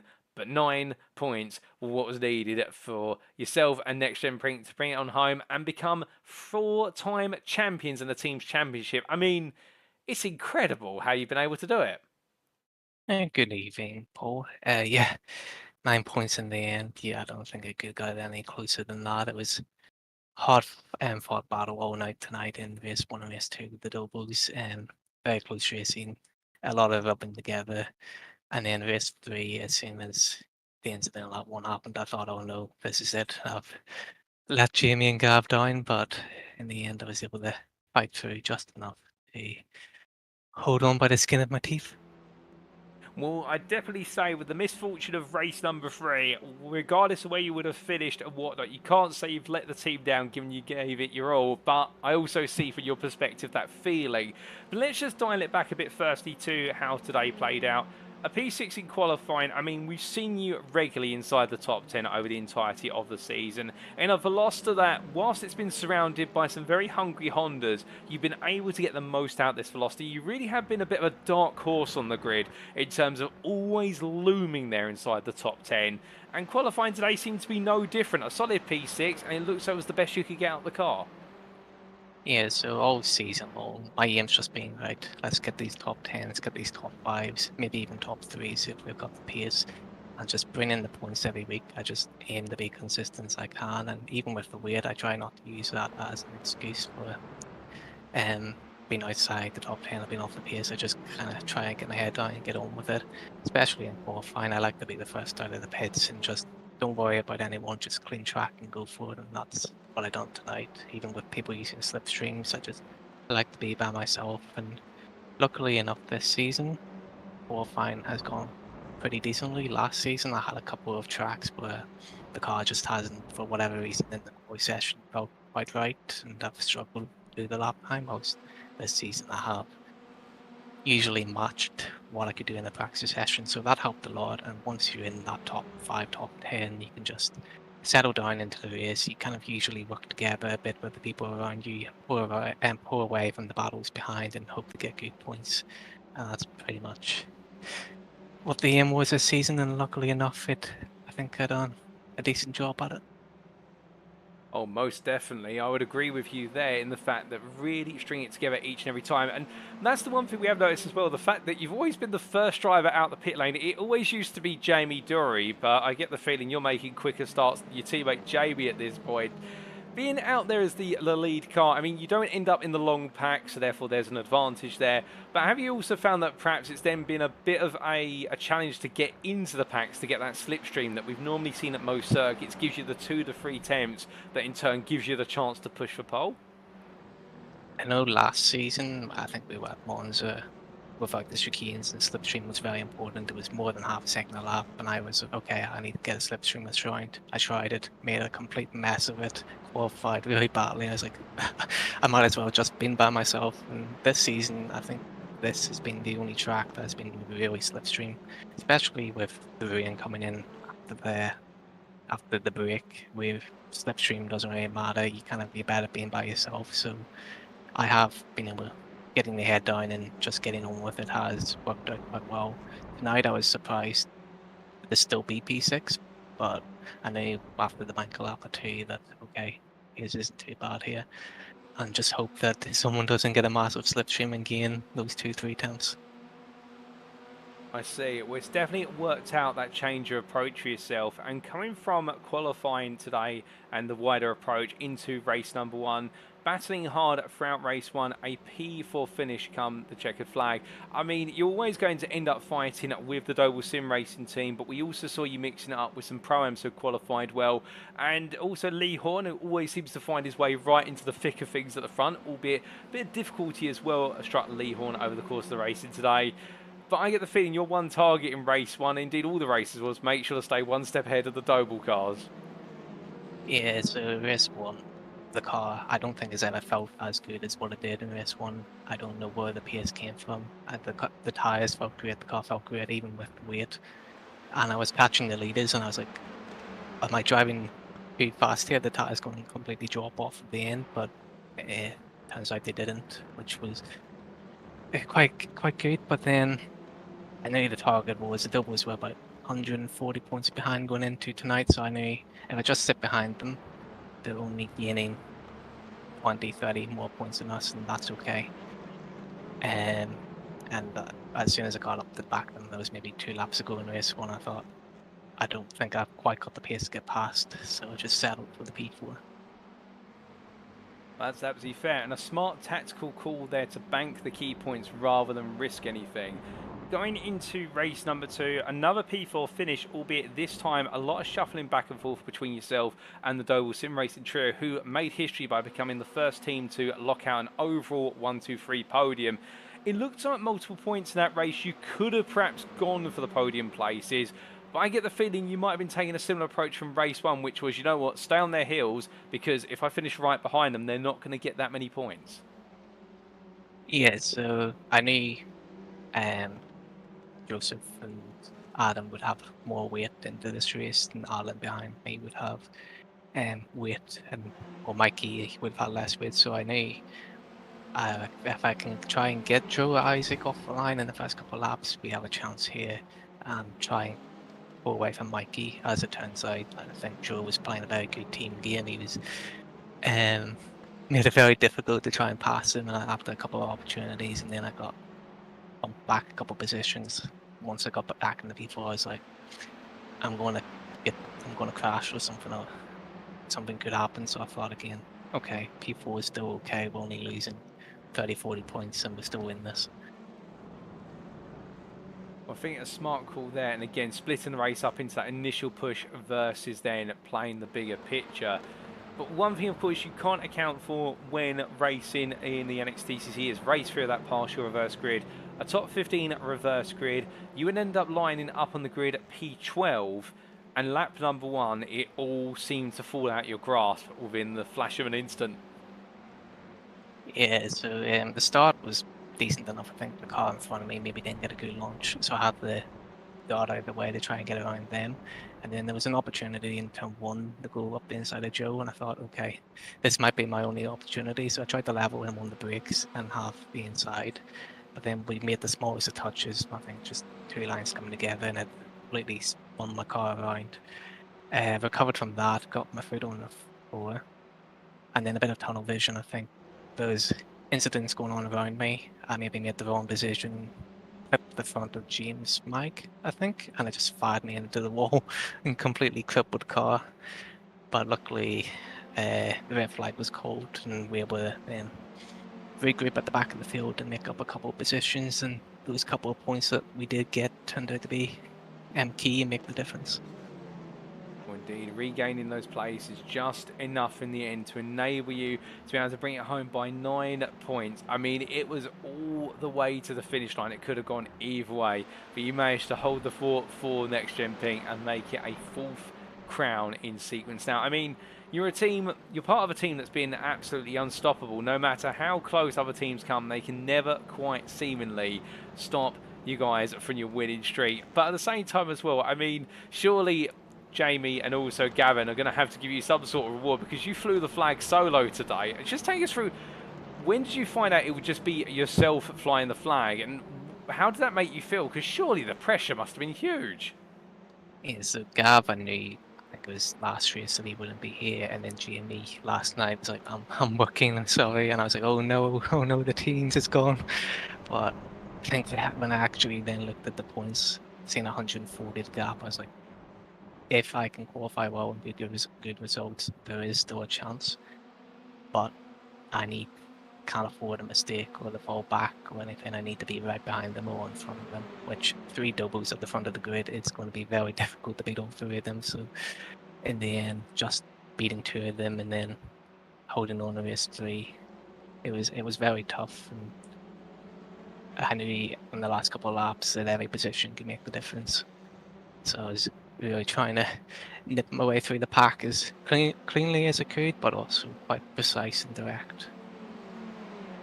Well, that was exactly what you needed, and you did just enough at the end here in Interlagos in order to make it happen.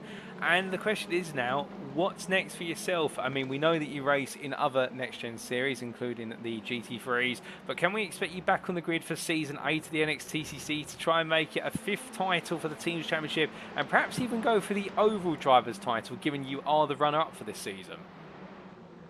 Going into the season and finishing 2nd last season, I knew it would be very difficult to do that again, because Mikey, Adam, Isaac, Lee, Jamie, and Andrew Pike, they're all very extremely fast drivers, and I knew I would have to be on my A game to be ahead of them again.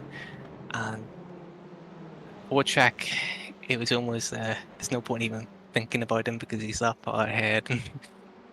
Coming second to him is probably the best you can get. But the rain coming in halfway through the season completely saved my season, because with the weight getting increased, there was a couple of tracks that when I tested in the dry, I just did not have any pace. But as soon as the rain came along, it was almost like a duck to water. I just instantly from the first lap in the rain, these cars just felt good. I could feel the grip, and the front could bite how I want, and I could use the brakes the way I like as well, and it felt natural to drive. But yeah, to get P2 again this season, that was very tough. I'm happy with, I think I got over 1,000 points in the end, so that was a very good achievement. I'm quite proud of that. And going into next season,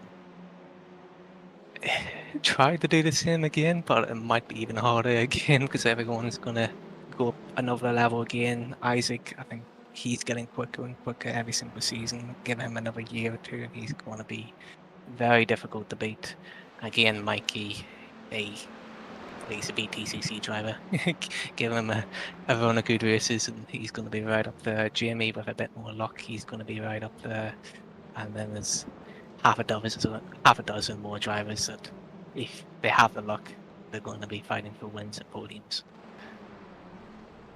Very true. Like you say, the whole field continues to rise up in its potential, and it only gets harder season on season. But that's what makes the NXTCC what it is. And the fact we'll see back of the grid in season 8 is going to be a delight in seeing it mix up. And, well, you never know, you could break that run of always, well, seemingly being the man who finishes second 2 in a row. And like you say as well, breaking through the 1,000 points barrier as of this season and finishing on a provisional grand total 1,043 is no mean feat. But we look forward to seeing what you can bring to the table in season 8. With that, Benji, just before I do let you go, is there anybody you'd like to give a shout out or a thank you to live on the broadcast this evening? I think since Jamie's not here tonight, I may take the honours of going through his list. So if I start from the top, obviously Alan McKeon providing the images of all the cars on the tables. It just adds that extra detail that just makes this league better and better. And it's just a nice little detail to have. And obviously the other help that he does behind the scenes as well. Gaz, for being the safety car driver, as much as he moans about just sitting in the pits all race, I think he did get called quite a few times at the end of the season, just to keep him happy. And obviously Jamie not being here tonight, he was in charge of setting up race 2 and race 3, which nothing went wrong as far as I seen, so he done a good job there. Gav for doing the tables, very quick, very efficient, and if you ever seen the back end of the tables and all the code that goes into it and all the columns and rows of information in those Excel sheets, it's not an easy task, and he does a great job of it. Mark, being Jamie's right hand man in NXTGEN, helping with weights, helping with liveries, and helping to take the load off Jamie where it needs to be, when he needs a hand and help. And then yourself, of course, for commentating on these leagues. And sometimes when you're watching these backs, you would be very easy to forget that this is a game and not real life, because it just adds that extra level of professional and realism that there's not many other commentators at all that can commentate the way that you do, and it's always fantastic to watch the races back, and you somehow don't usually seem to miss a beat. You always got the action and the best cameras as soon as anything happens, and it's, yeah, the quality of the streams and the broadcasts, it's next level. And then everyone in NXTGEN who's completed in this season, to all the winners, to all the podium finishes, to everyone who's finished this season, who's got a PB this season, who's just turned up this season, you know, every single driver adds to the experience. Having grids of 40, 50 people, it's extremely close racing with more than 2/3 of the grid within a second of each other on pace. It's extremely tight, extremely competitive, and yeah, it's grid racing. Well, Benji, I appreciate the kind words. I mean, I think that encapsulates it perfectly in terms of everything that's going on behind the scenes to make the NXTCC what it is and make it run as a very smooth machine. And I have to agree with you. A huge thank you to all the admins behind the scenes making it happen, and to every driver up and down the grid, whether they're champions or part-time participants, in putting on some fantastic performances and making up the grid. But again, a huge thank you to yourself for joining me in the interview, and a huge congratulations on being one of our many representatives for, well, our sole representative, I should say, but one of our many drivers for NextGen Ping, as NextGen Ping have taken the team's championship crown for a 4th consecutive time, and you were the one to hold on to it for the team today. Congratulations once again, and we look forward to seeing you in Season 8 as you look to chase after the Oval Drivers' crown, and well done as well on making it a P2 in the championship once more. Have a great rest of your evening. Yeah, thank you very much, Paul, and same to you. So hearing it there for Benjamin McCluskey, or Benji as he's known in short, and what a day. The pressure was on, and talking there about the fact that he knew quite soon that Gavin Gardner and then subsequently Jamie Dory would not be joining him on the grid for Interlagos, and in finding that out, then realising that all he had to do today was finish close behind or around the Doble Sim Racing machine. Sounds easy enough on paper, but given the ferocity and the intensity of this racing field, it's nowhere near as easy. But he did that in races 1 and 2, and did enough until drama in race 3 on the opening lap sent him all the way to the back of the field, and he recovered well to P20, and it was just enough in combination with the 2 primes in the end taking the top 2 spots for what was the NextGen Pink team to be able to hold on. And talking there as well a bit more openly about his changing qualifying approach for the season, being much more get up and go, get out there and get the laps in rather than wait for the tow, and find it instead over the course of the qualifying session in collaboration with his teammates or with other drivers out there who he can latch on to. That change has worked out for him, and well, it's an upward step in making himself back-to-back second place finisher in the Oval Drivers' Championship, the runner-up to Wojciech Swirydowicz for 2 seasons in a row. Could he, on the 3rd time of trying, perhaps make it an Oval Championship win? I mean, he's been on the grid since the opening season of the NXTCC, but he's never been a double runner-up in the Oval Championship. And could Season 8 be the time he makes it happen? Well, there's plenty to look forward to for NextGen Ping, and specifically for Benjamin McCluskey, that is certain.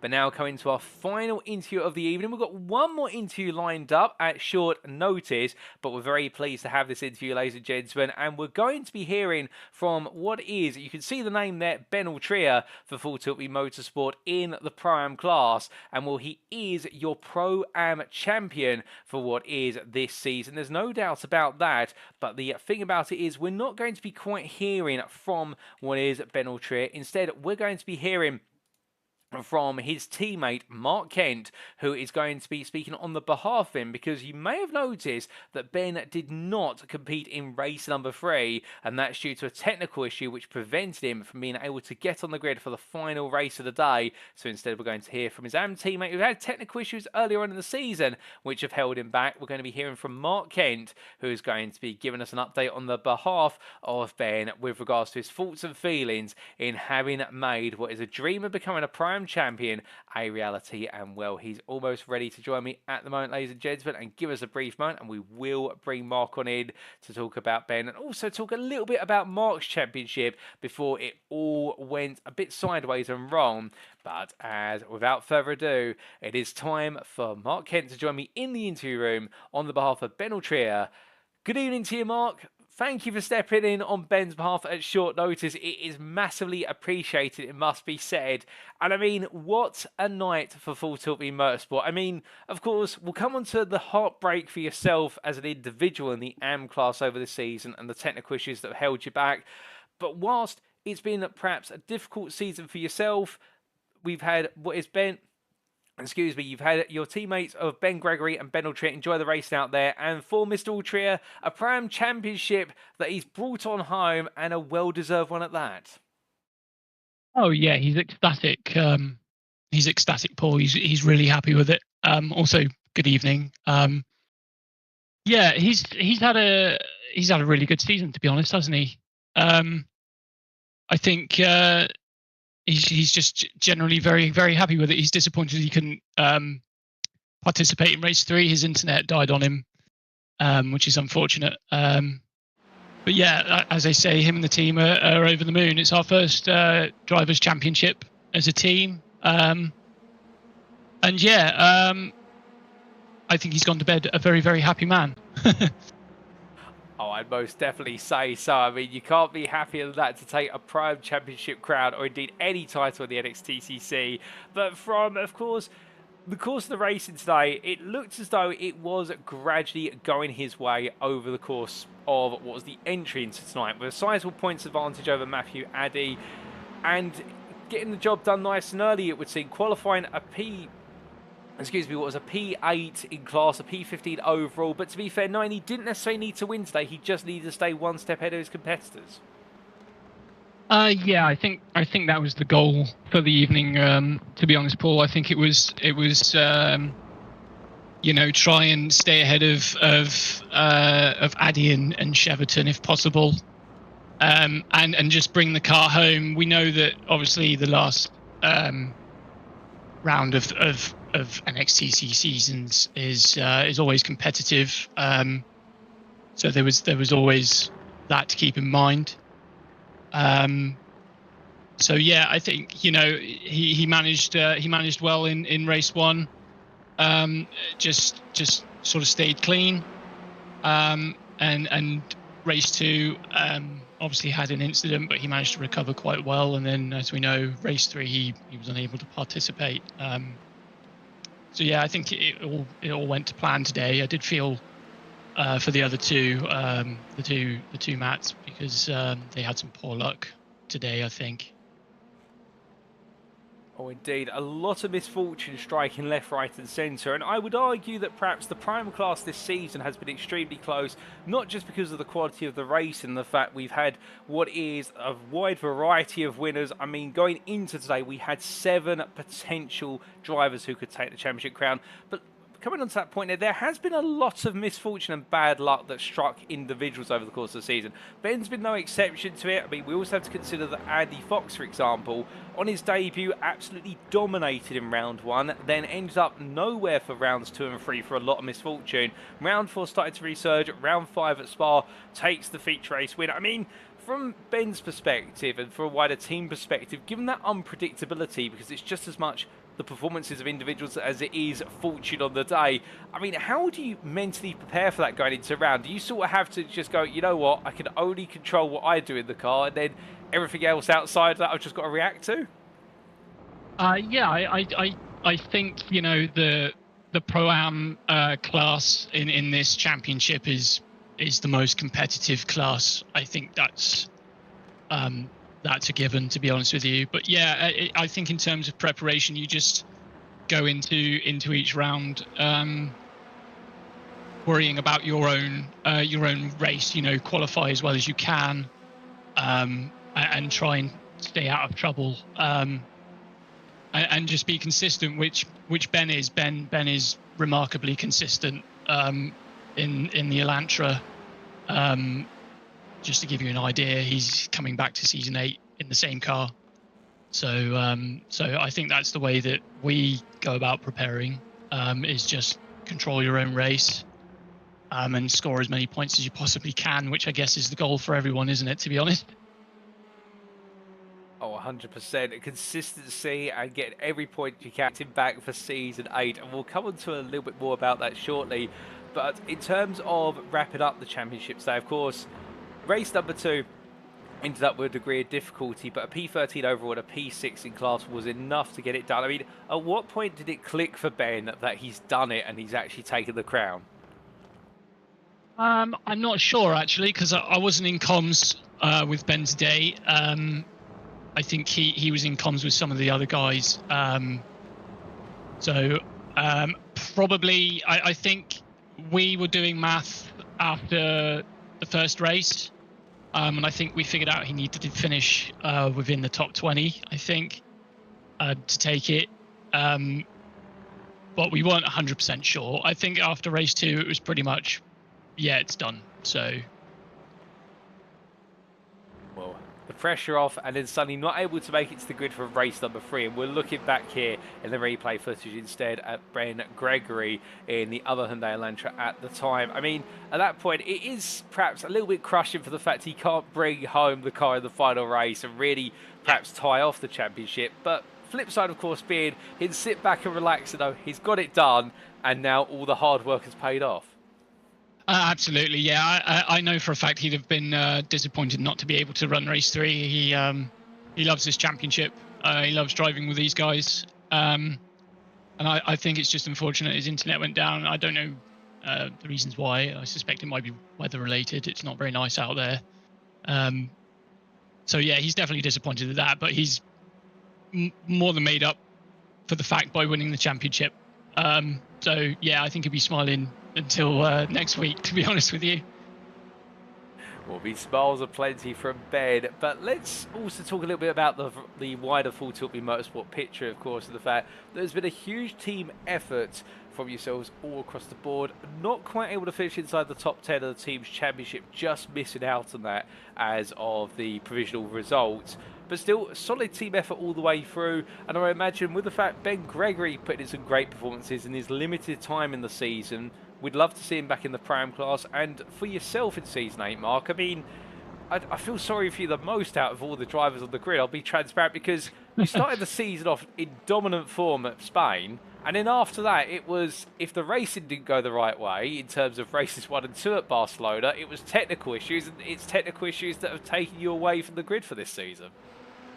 Yeah, I mean, Ben's a fantastic driver. He's going to be in for Season 8. He's confirmed with us that he's going to be driving with us for Season 8 in the Elantra. So it's looking like we're going to be another Elantra team. As for myself, yeah, I really enjoyed Spain, and you know, I came away from Spain, and I was feeling good about the season. I thought I had pace for maybe a top 3 in the championship, and then I couldn't buy any luck, really, could I? And then yes, technical difficulties. I've had various different things from pedals to wheelbase to PC issues. So yeah, you name it, I've probably suffered with it this season, unfortunately. But I'm going to try and be back for Season 8. Yeah, I love this league. So yeah, I'm gonna do my very best to try and get back in for Season 8 and help the guys out as best I can in the team's championship, for sure. We'd definitely love to see that. We'd love to see a full complement of Full Tilt v Motorsport Elantras, giving it everything. I almost said going full tilt there, but you have to pardon me for the pun, although that's why you guys call yourselves that, no doubt about it. It is, yeah. It's hard not to sometimes. Oh, brilliant. Well, with that, I do have one last question, of course, and as always, before I let you go, Mark, is there anybody you'd like to give a shout out or a thank you to live on the broadcast day, either on Ben's behalf or on the behalf of the whole of the Full Tilt Motorsport team? I mean, I'll follow the other 2 guys and thank NXTGEN for putting this amazing league on. You know, all the admins, the guys who do all their media work. Even, you know, Mark for doing those amazing liveries that we get to see on their cars. In terms of Ben, I'm not really 100% sure who he'd like to thank. Probably Ben Gregory for coming in and supporting in the Pro-Am class. And yeah, I just want to thank IMB, who's our main sponsor. They're pretty fantastic. Very supportive of us, and that's pretty much it, to be honest with you. Paul, our team boss as well, he's mega, very supportive of the guys running the TCR league. We're predominantly an endurance team. We dabble in a bit of TCRs, which has worked out pretty well, hasn't it, to be honest? And that's about it, to be honest. Just thanks to you guys for putting on the league generally, and you, Paul, for doing the amazing broadcast. Well, Mark, it's been an absolute pleasure to have you join me in the interview this evening. I appreciate you volunteering at short notice, but Thank you once again to yourself and indeed for the whole of the Full Tilt Me Motorsport team for giving it everything this season. And whilst it hasn't all worked out necessarily, it's been great to see you guys round after round throwing everything behind those Lantras and doing the best you can. And of course, a special congratulations to your teammate Ben Altrier for taking the Prime Championship crown. And well, we'll likely see him in the Pro class next season and see him have to step up his game once again. But we look forward to seeing all of you on the grid in season 8. And well, I think that's going to be a sight to behold. Oh, he'll relish it, I think, Paul. Yeah, it's been a pleasure. I'm going to head to bed now, I think. Absolutely fair. Have a great night, Mark. And you, Paul. Thank you. So hearing there from Mark Kent, a very happy Mark Kent, I must say. And he's always a joy to talk to. I mean, you could talk to that man for hours. And well, talking there about the fact that today, for Ben particularly, it was just about taking it one race at a time. But things didn't quite work out for race number 2, albeit enough to bring home the Prime Championship. And just in time with race number 3 seeing technical issues blight him. And therefore, we'll getting the job done before those technical issues prevent him from doing any more racing. Well, that's the best possible relief you can have. And reflecting there as well on the season and Ben's performances over the course of the season, turn up week in, week out in the Hyundai Elantra as part of a team which focuses a bit more on endurance racing but is dabbling more and more in the touring car racing class machine. And well, that Elantra seeing Ben get race after race, round after round, and we've seen that in the upturn of performances and how he really has led the way in this Pro-Am Championship, which to be fair has had the best part of what has been over 12 drivers at certain points, all put themselves forward as contenders. But ever since the midpoint of the season, it really has been Ben Altrier versus Matthew Addy, but the momentum has gradually swung in the favour of the 504 of Ben Altrier, and that's what we've seen in the last couple of rounds in particular, an unshakable wave of momentum. And as Mark Kent described there, an absolutely deserved championship, and seeing him step up into the Pro class for Season 8 is something he is going to relish, no doubt about it. And well, if we see the full team there, we'd see Ben Altrier in the Pro class, then also Ben Gregory in the Pro-Am class and Mark Kent in the Am class. And well, from Mark Kent, who could not buy himself any luck this season, to Ben Gregory, who's definitely made himself look like a future star, and then Ben Altrier, who'll be rising into the pro ranks. I think Full Tilt Me Motorsport could be a huge threat in Season 8 and a team that will be looking not only to do well in the individual drivers championships but also put themselves on the map with a top 10 finish in the teams championship, and that we will eagerly look forward to seeing. But with that, ladies and gentlemen, that concludes our interviews for today. And well, we've had 3 interviews to wrap up the season. Firstly, from our AM champion, Matt Emmons in the 72 for Verano Motorsport.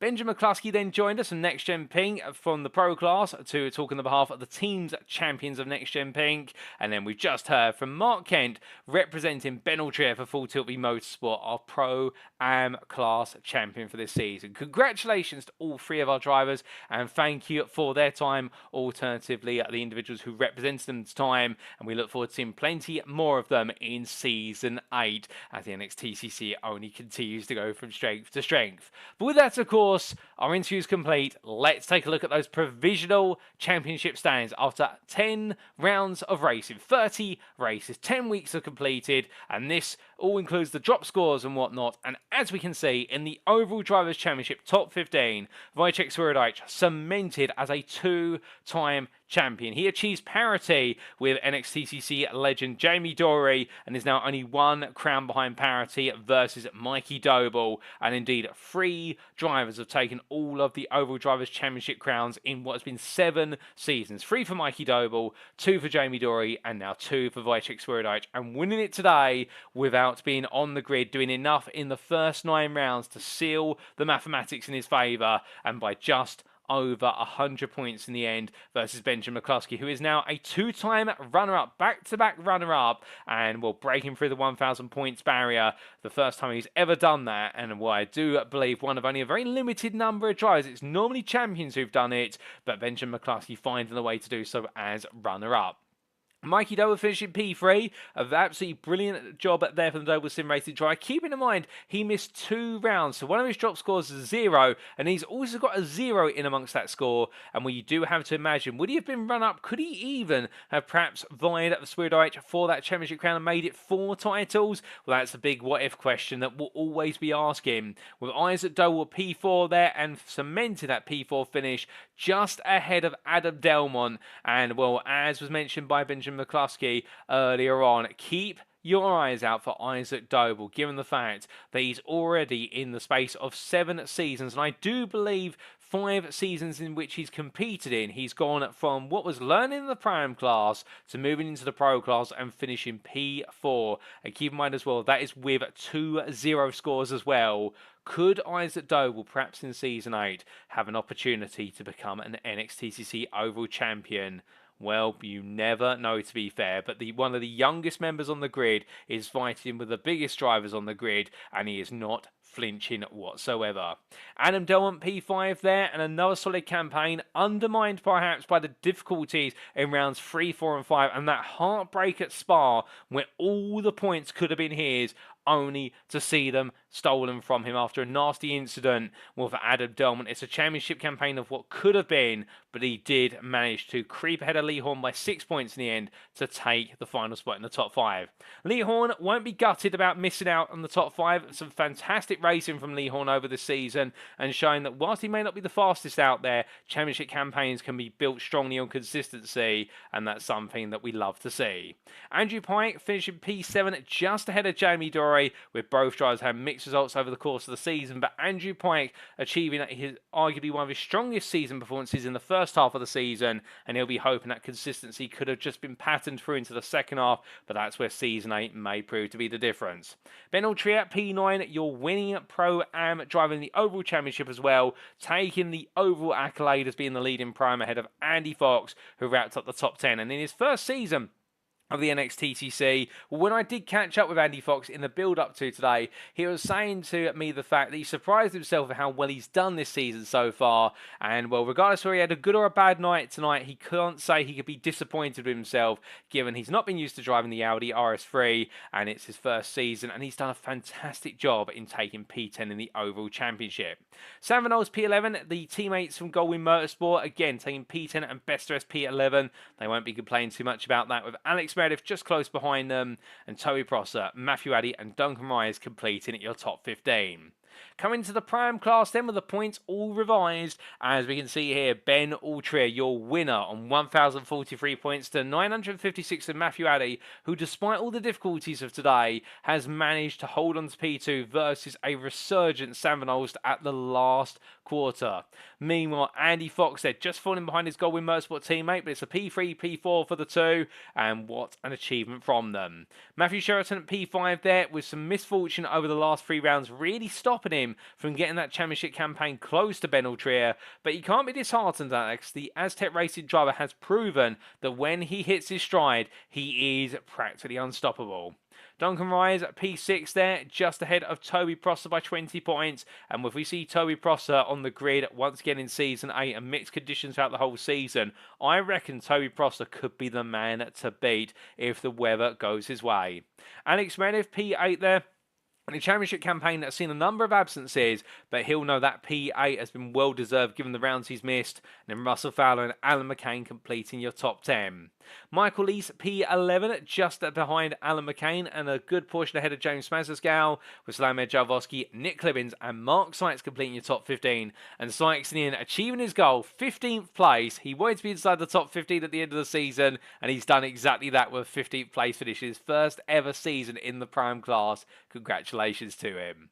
Coming on to the AM Drivers' Championship, and here the complexion changes, and as we can see, Matt Emmons, your winner by a sizable advantage in the end over Daniel Fritz, who just did enough in the final race to get back ahead of Mitchell West. But what a battle between the Briton and the two Australians there, and Sam Bradley as well, only a further, what was 56 points behind.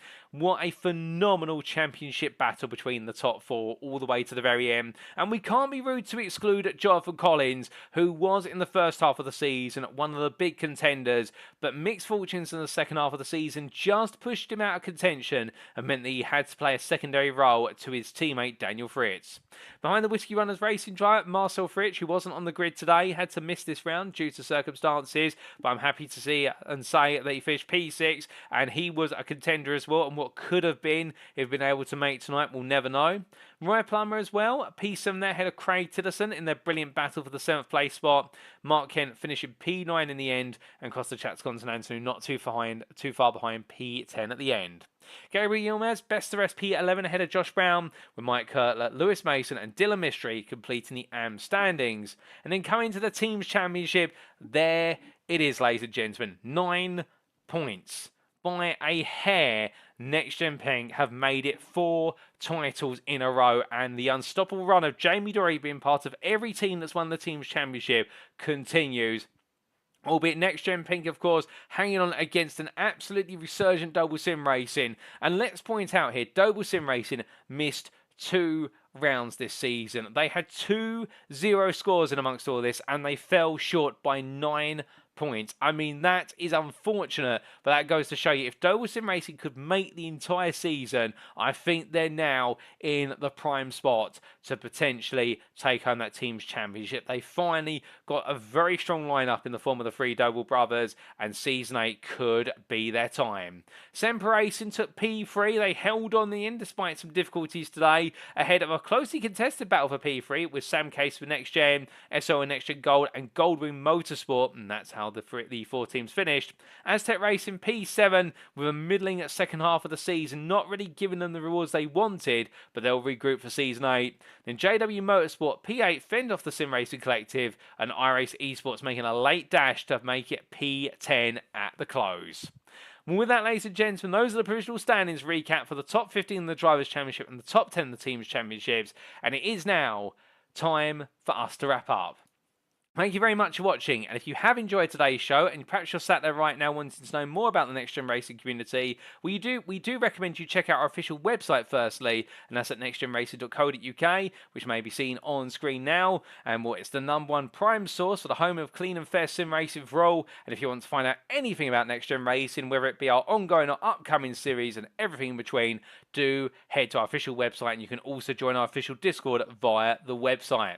But if you don't want to go to our website, perhaps you're more of a social media person, well, you can, of course, follow us on Facebook, join the Facebook group, and that's at facebook.com/groups/NextGen Racing, where there you can find out all about what we do in terms of the virtual racing scene, as well as what we do on the real motorsporting circuit, where a good number of our staff and admin members, not just being potentially trackside marshals, but also being real-life racing drivers. We'd also like to take a big moment to say a thank you to our sponsors for this season, our ongoing sponsors of Next Gen Racing, who include PowerMaxed, Next Level Racing, Mark Sykes Designs, Joyce Design, Douglas Motorsport, Sam Cases UK, Only Racing, Falconer PC Builds and Support, Benji Sim Photos, and of course, last but by no means least, our title sponsor for this season, Doble Motorcycles. A huge thank you to them for sponsoring this season of the NXTCC. And, well, of course, Doble Motorcycles, if you are looking to buy your next two-wheeled machine or ATV, why not consider Doble Motorcycles? Because they are the premier Honda motorcycle dealership in the United Kingdom, a fully family-run business. And I can tell you one thing, family-run business are some of the finest. And, well, with a pedigree of motorsporting history and motor dealership history, you will not find a better motorcycle dealership in the United Kingdom, particularly if you're looking for something with the Power of Dreams badge, the H, other than Doble Motorcycles. But with that, ladies and gentlemen, now the big question is, what lies in wait? What about Season 8, I hear you ask? Well, we will be back for Season 8, and we will return for it on Tuesday, the 26th of November, 2024. Just over a month and a half away, but Season 8 will be around the corner, and plenty more racing is to come. And well, you may immediately be wondering, well, tell me a little bit more. Tell me what the calendar looks like. Well, we could do exactly that for you, because as you can see on screen here, in the fact that it is going to be, once again, 10 weeks, 10 rounds of racing with 3 races around in most scenarios, and we'll tell you a little bit why about the deviations shortly. We will have realistic weather, the combination of dry conditions and wet conditions and pre-set weather, 3 classes, success balance returns, all in the touring car racing class. We'll have our live race director returning, our manual safety car driver, and, well, I'll be back in the commentary booth as well. I'm pleased to say that I will be back for our 8th season of the NXTCC. Goodness me, I love this season so much, ladies and gentlemen. You know, I'm not going to leave it behind if I can help it, and I'm very privileged and honoured to be invited back by the admins at the Next Gen Racing community, and indeed to have all the kind words to you guys and girls, and also our drivers. And, well, I'm very pleased to say I'll be back for season 8. And, well, as you can see, if you want to be on the grid, it's £12 for a single driver, discounted down to £20 for 2 drivers, and discounted further for £25 for 3 drivers there. So if you do want to sign up, do get in, because sign-ups will be limited. If you don't make the sign-up list, you'll be put in the reserve list, but there will be, I do believe, 50 drivers allotted to the grid, so you want to get your space on that grid as soon as sign-ups do become available. Now, in terms of the calendar, here you can see this is the provisional calendar. We will kick off at a new circuit, the Mazzano Grand Prix circuit, the 2007 layout of the Grand Prix circuit, and that will be our first ever visit to the Italian circuit, after which we'll be returning to the Canadian Tire Motorsport Park circuit in Canada. We'll then be also making a debut appearance to the Algarve circuit with its Grand Prix layout with the chicanes. We'll then be making our way back to Monza. Indeed, quite a mixture of circuits on the European continent, as well with the Nürburgring combined there, playing host to what will be a special round. It'll be a combined 1 20-minute race round, and then a 1 hour race that's worth double points with reverse championship grid order. And we're taking your feedback from this season, where we debuted the feature race round at Spa-Francorchamps, and we recognise the fact that just having a single race worth triple points may not be the best for the health of the championship necessarily if it goes wrong for a driver, and it's sheer unfortunate luck. So that way we've decided for our special rounds, which will be rounds 5 and 10, we will be splitting them into a 20-minute race and then a 1 hour race in order to mix things up, but also provide some parity with the standard 3 by 20-minute race rounds. Speaking of which, the second half of the season will see us make our way to the Knockhill International Circuit, returning to Scotland, also to Circuit Charles Villeneuve in Canada. We've got the Hungaroring, which will make its debut, a very challenging circuit and one that goes very well for touring car racing. We'll also be returning to Australia for the Sandown Raceway Circuit for the penultimate round of the season. I mean, we couldn't not visit it. We love the circuit so much, and you guys and girls I've loved it so much in seeing it in seasons, and indeed it will be making its 4th appearance in the NXTCC, and we'll bring everything to a close with a remaining portion of our trip in Australia, and we'll be heading to Mount Panorama, but you all know and love it and refer to it as Bathurst, and we'll bring the curtain down on the 11th of February 2025. So again, the season starts on the 26th of November 2024 and finishes in the early stages of February 2025, and it's an absolutely packed out calendar and one not to be missed. But of course, if touring cars are not your fancy, but you want to get on the grid for something sooner, potentially at Next Gen Racing, we'd just like to let you know we are running our first ever Formula 4 series, which will be kicking off as of in just over a week's time on the 18th of October, and that's all going to be broadcasted live from circuit side by the man who joined me at Circuit de Spa-Francorchamps, and you'll love to hear him in the commentary booth with me, Mr. Callum Swift, or Callum Marlam as he's also known, and well, we'll be having him behind the microphone there, bringing all the racing action to life. And well, as we can see there, regards to racing rounds, each week of racing will consist of a 20-minute sprint race and a 50-minute feature race, fixed setups, 8 rounds of racing, and similar prices there to the NXTCC, realistic weather, and we will have 3 classes, gold, silver and bronze, in order to create plenty of fair racing up and down the field. And as for the calendar, well, it will be the 8-round calendar that begins at the Navarra circuit in Spain, the medium layout playing host. Then we're making our way to at the Jerez circuit, the MotoGP layout playing host to our drivers.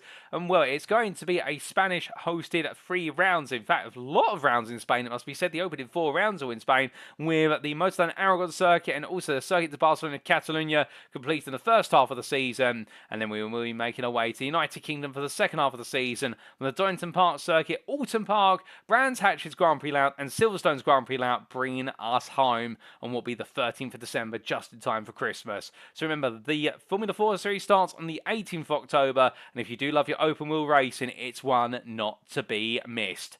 But with that, ladies and gentlemen, it is time for us to bring the curtain down on today's broadcast and to bring Season 8 of the NXTCC to... Season 7, I should say, of the NXTCC to a close. I get a season ahead of myself. It has been a pleasure to bring this to you, and indeed from all of us here at Next Gen Racing, whether you've been a racer on the grid or you've been tuning in, thank you for being a part of the NXTCC for this season. We look forward to plenty more coming at you in Season 8. But until then, we have been Next Gen Racing. I've been your host and commentator, Paul TX141 Walsh, also known as Britain a Spit, depending on what media you follow me on. And until Tuesday, the 26th of November, 2024, remember to stay safe, stay well, stay smiling, and most importantly, remember to stay on track. Good night.